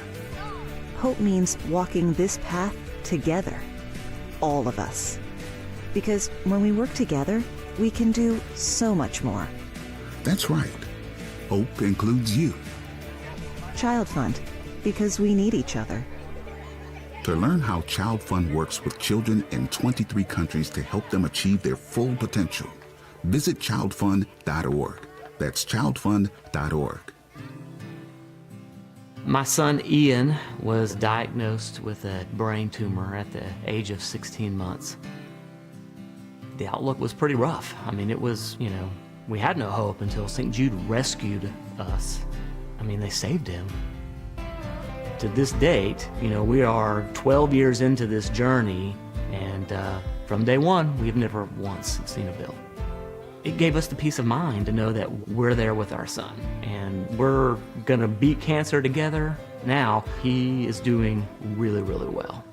He's alive because of what St. Jude has done. He's here because of the doctors who came before, their blood, their sweat, their tears, the knowledge accumulated and shared, with everyone else around the world. This is how we get rid of this, how we help kids beat cancer all over. It's the future. Together, we will make cures possible for every child everywhere. Learn more at stjude.org. The best words to hear at the TSA security checkpoint? You're good to go. All it takes is a little preparation. Get to the airport early, bring a carry-on bag that fits in the overhead, and have an acceptable ID. Not all state-issued IDs will cut it. Check out tsa.gov/ID and see which TSA acceptable IDs make the grade, like a real ID or passport. Before you jet, do a little prep, and you're good to go. Check out tsa.gov/ID or the MyTSA app. Hey, what's up? It's T-Bone. Don't let your insurance benefits go to waste. End the year sleeping better with Dr. Mark Levy's oral appliance. No mask, no noise, just results. Hurry, deductibles reset soon. Call 1-800-MORE-SLEEP or go to sleepbettercolumbus.com today. Attack and dominate. You're locked into Morning Juice. Sponsored by Riverside Bank of Dublin. Here's Bobby and Tito.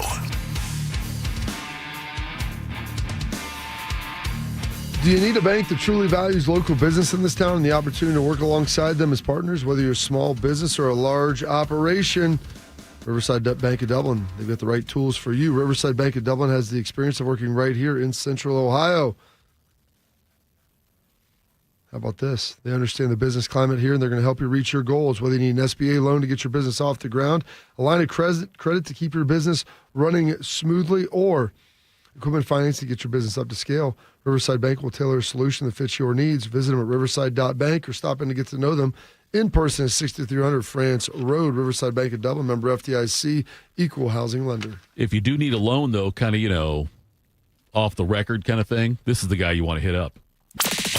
A guy who considers himself the mayor of Laramie, Wyoming, who holds the shuffleboard record at the Ranger, and most impressive, the commissioner of the Central Ohio Two-Man Scramble League.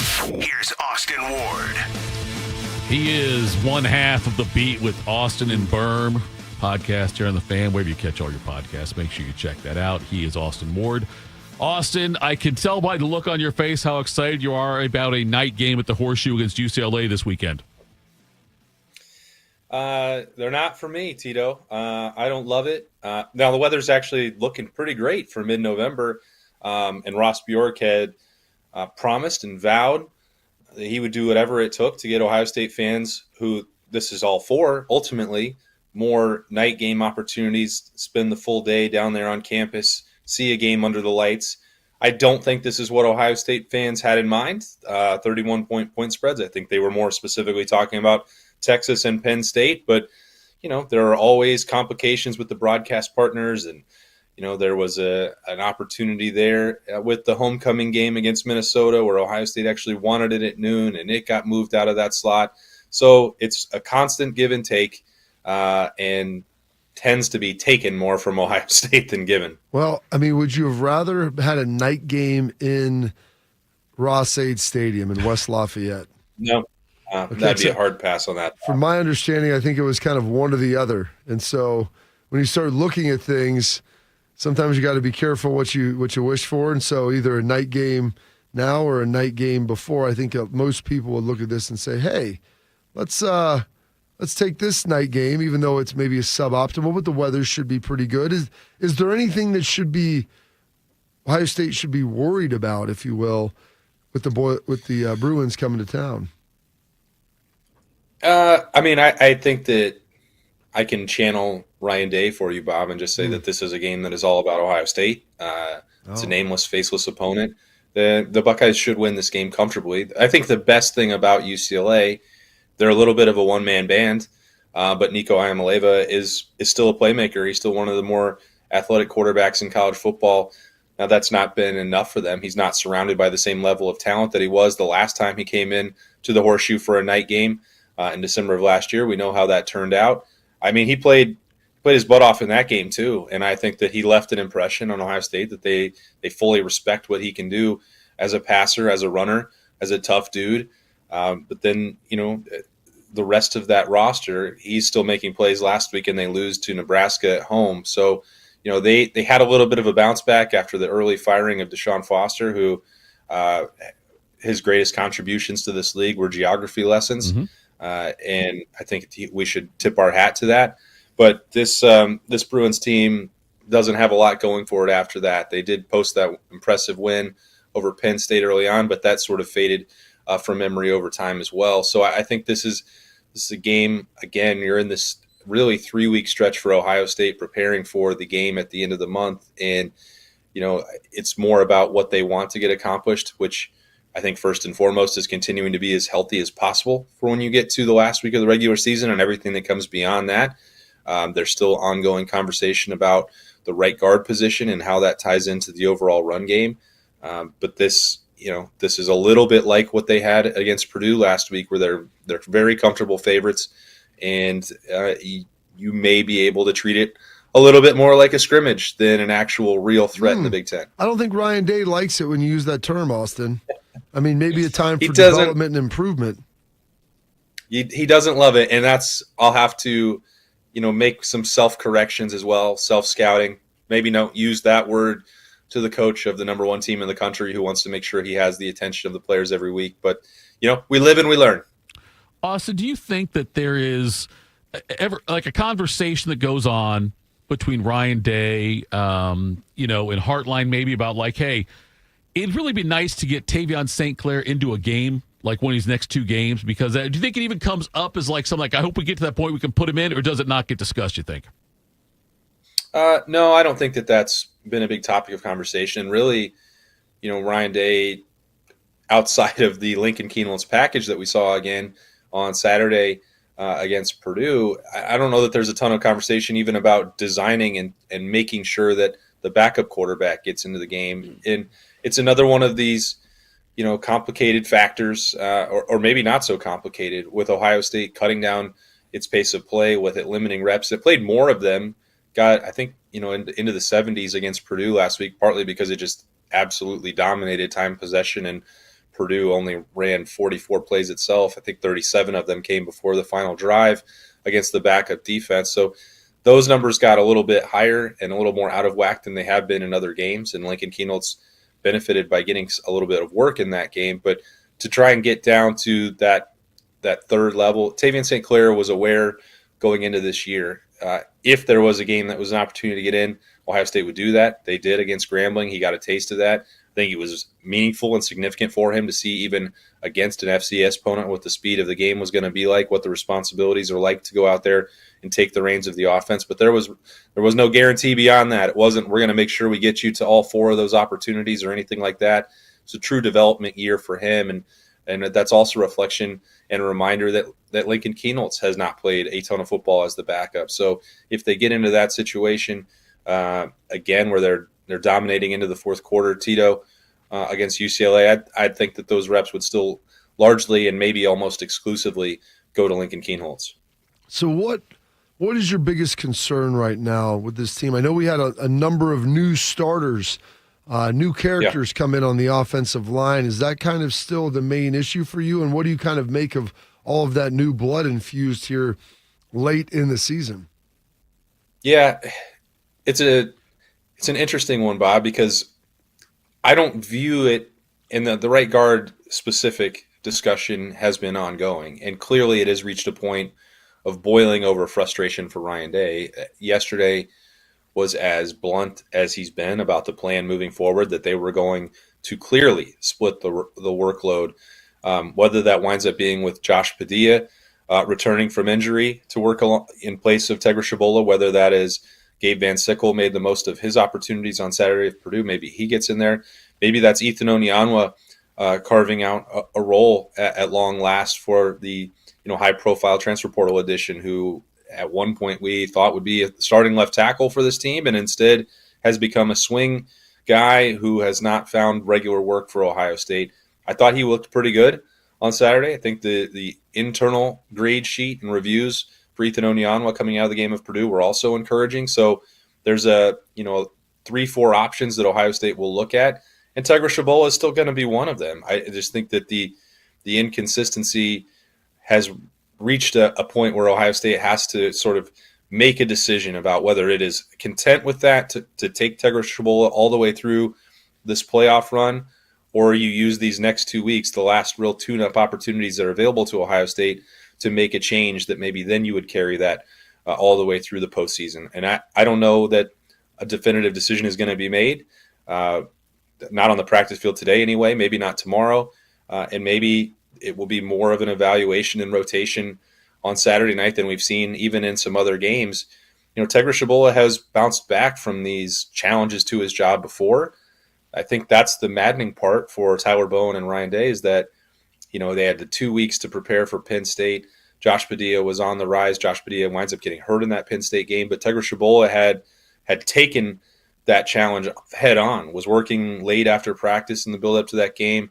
I thought he really battled tough in the trenches in that game, and I had one of his, I think probably was his best game of the season. And then the next week, Josh Padilla is hurt, and he regresses and takes a step back. So, when we are looking at this and sort of nitpicking Ohio State, I think most programs, there's always going to be one quote-unquote weak link, one or two players that you can attack. And by and large, Ohio State's offensive line, even with Tegra Shabola on the field, has protected well, and it's got more out of its run game than I think it tends to get credit for. Ryan Day's not really panicked, especially coming off of a game where you had all those new faces participating up front, and Bo Jackson and Isaiah West are both running for over 5.5 yards a carry. So they can still get productive work with Tegra Shabola involved, but as well as anybody, Bob, that the standard is the standard, and right now there's one member of that starting group that's not hitting the mark that Ohio State expects.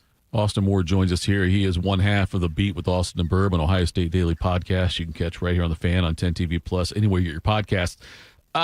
Max Clare has 26 catches this year and 51 last year for Purdue. That being said, do you think that by playing for Ohio State, where he has some different responsibilities, probably blocking wise, that he might have had back at Purdue, it might be a little different now for him? Has he improved his draft stock, you think? It's an interesting question, Tito. I think he's improving his draft stock by becoming a more complete tight end. Is it giving him as much national exposure for college football awards or a Mackey Award? Not currently. That's certainly not the case, and he's in a group that's playing a lot of tight ends, alongside Will Kazmarek, with Bennett Christian, Jelani Thurman, Nate Roberts getting involved, and on a team where Jeremiah Smith and healthy Carnell Tate and Brandon Ennis are all going to touch the football as well. I'd say that Max Clare's production is actually a bit ahead of where I thought it would be, to be honest with you, just based on Ohio State's tight end usage and all the other weapons that are on this team. So I don't – if the idea for Max Clare was I need 1 year at Ohio State to become a complete tight end and then I'll jump to the next level, or what if I stay at Purdue and have 51 catches, will I be – the first or second tight end off the NFL draft board? I think he was aware as he was preparing to leave Purdue that wasn't going to work for him, that he needed to be able to change his body, to be able to become a better blocker. And I think he's doing those things.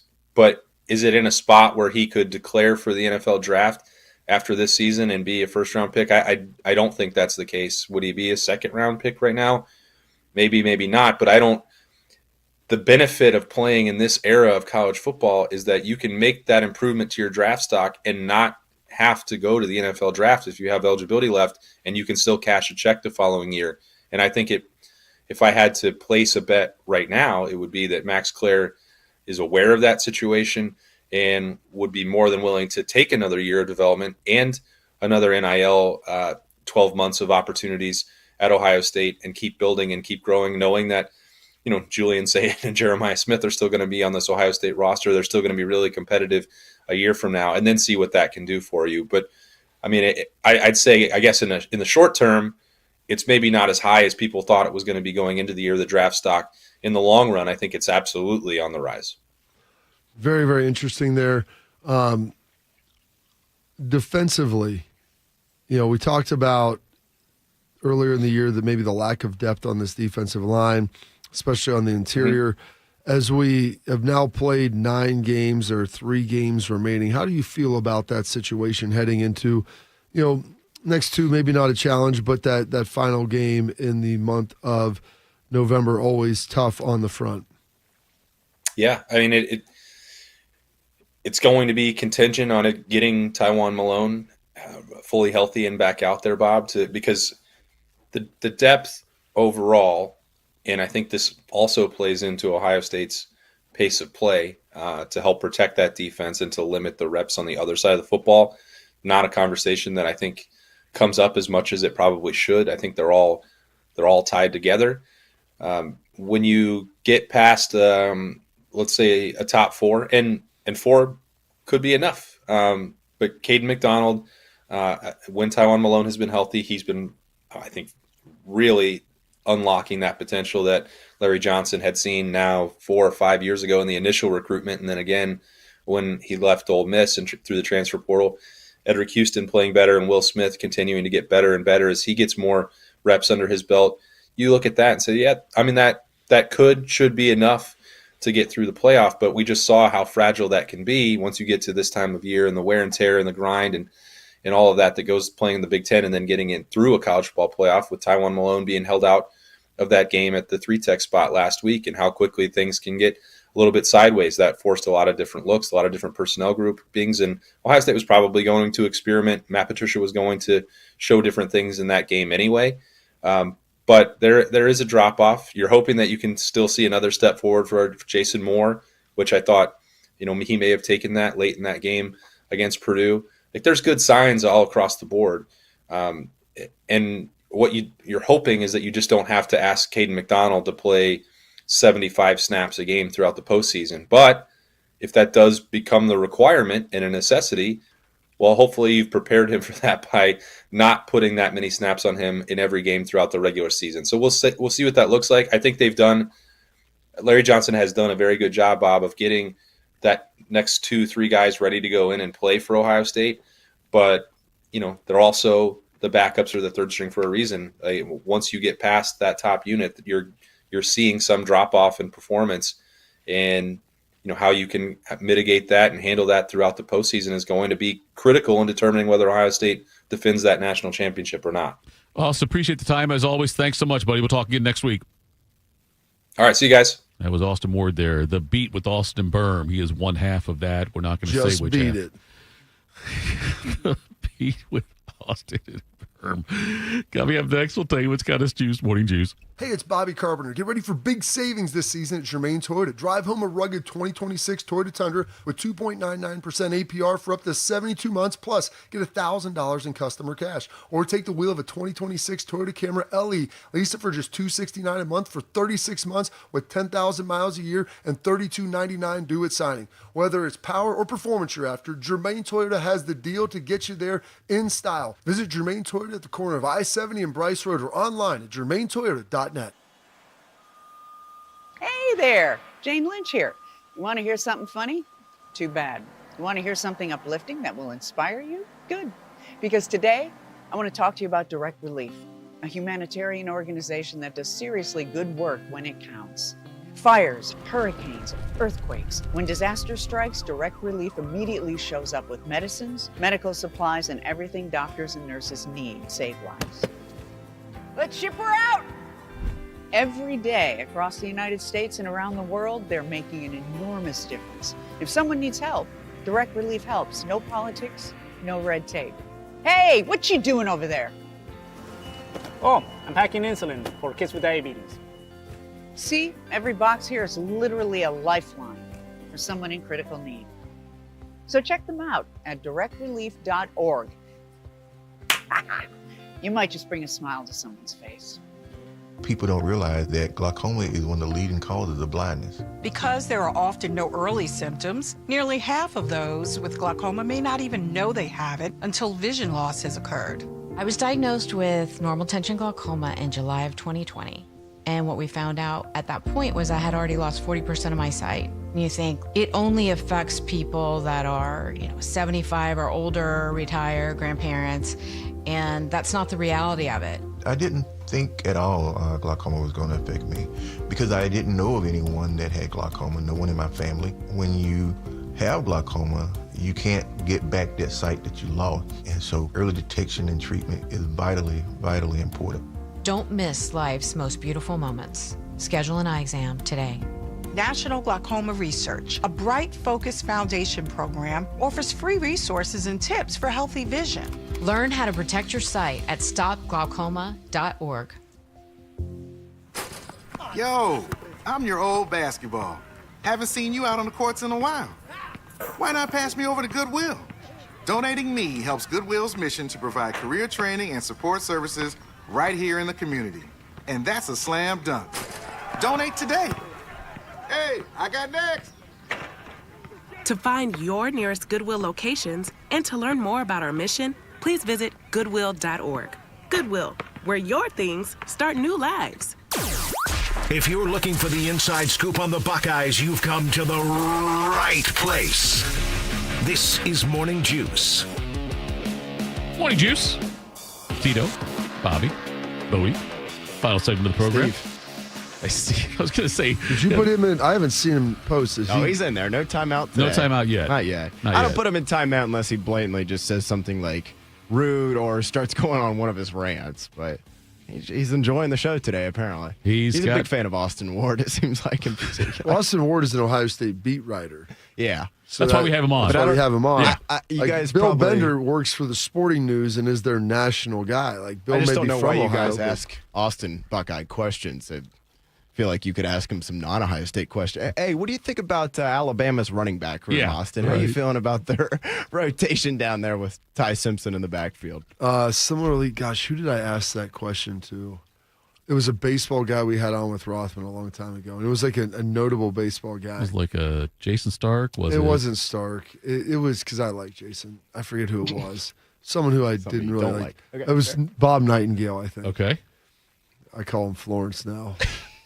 But I literally asked him a question about a prominent player who was maybe struggling and kind of injured. And I asked, are they going to put him on the DL? Like, what's the situation? I forget who it was. I mean, it was like 7 years ago.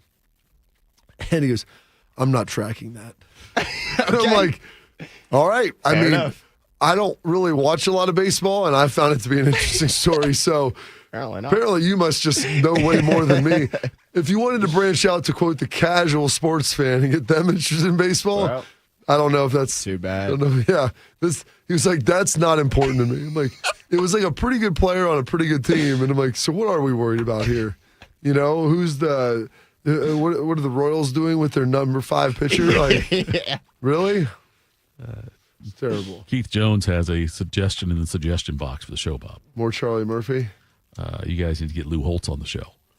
Listen. I know.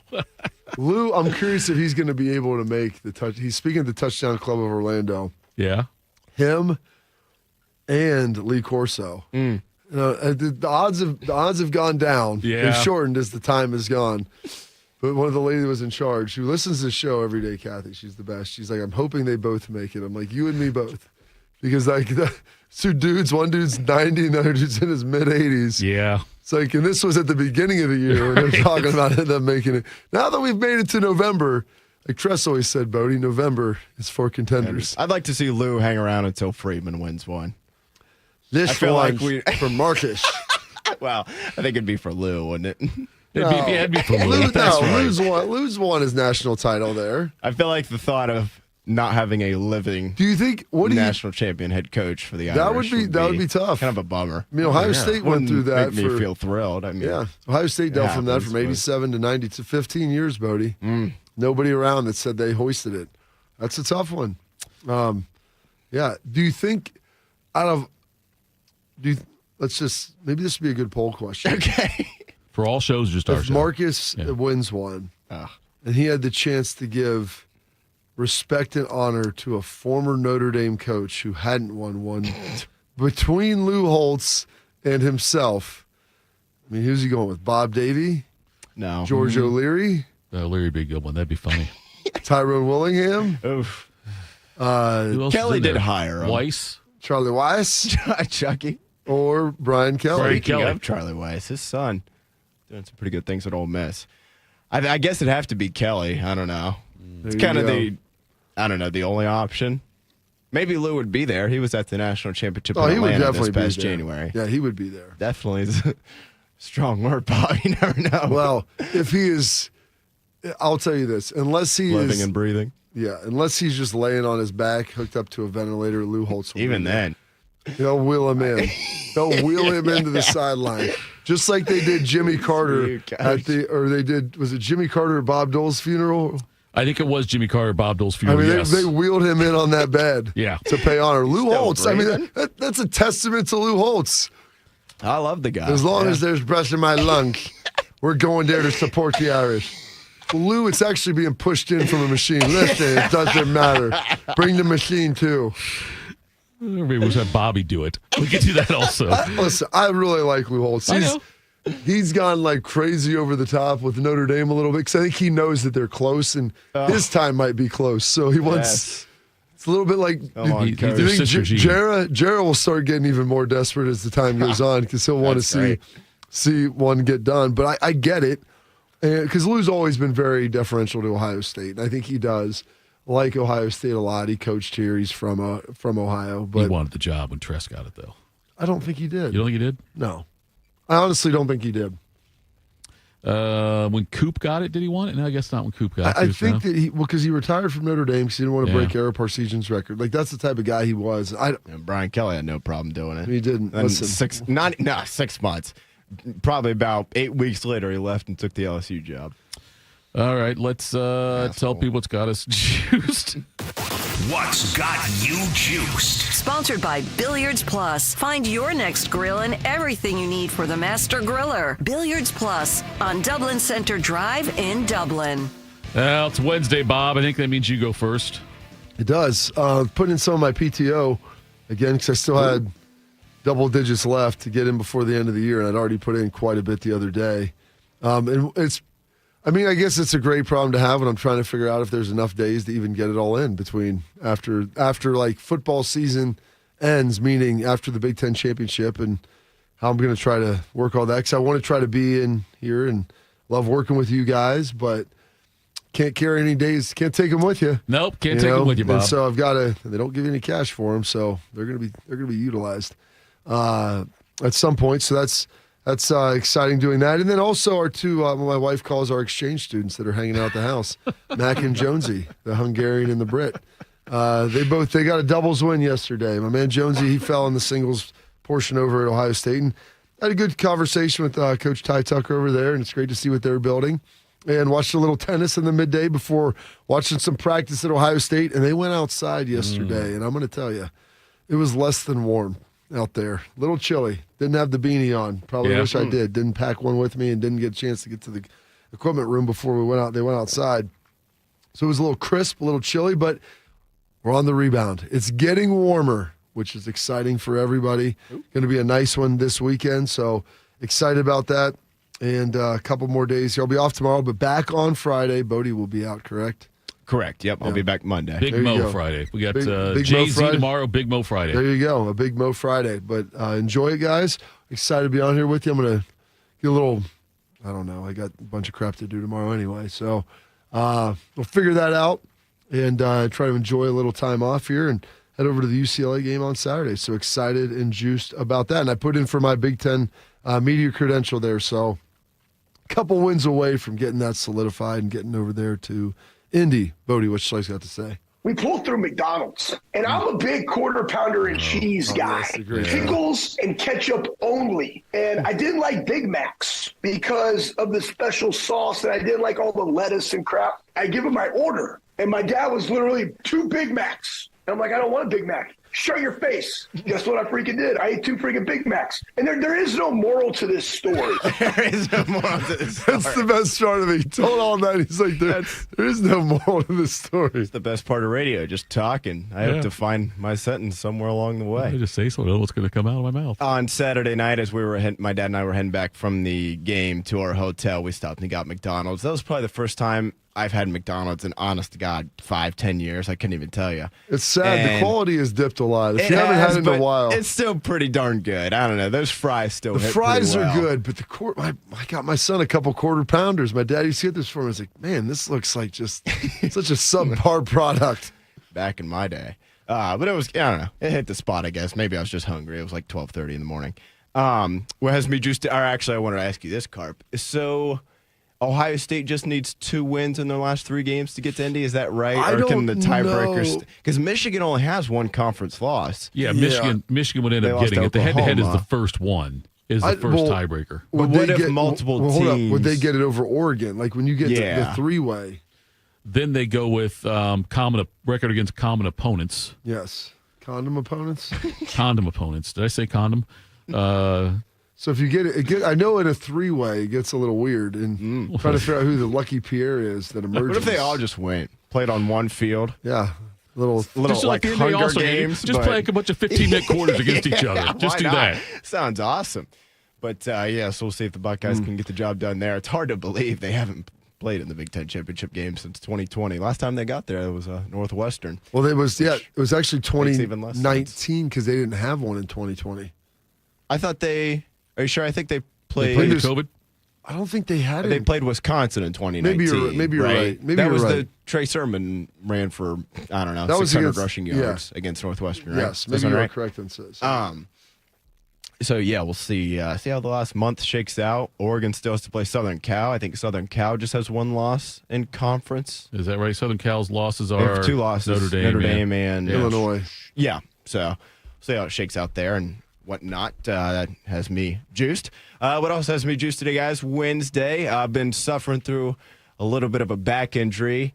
no idea when or what happened. I was at the gym yesterday, just kind of got done with a set. All of a sudden went to start the next set, and I was like, wow, I feel like I can't walk because my back hurts so bad. So that was pretty great. I want to give a shout-out to Ben as well. You know, you can't – Marcus Freeman likes to say you can't have team glory without individual I'm sorry.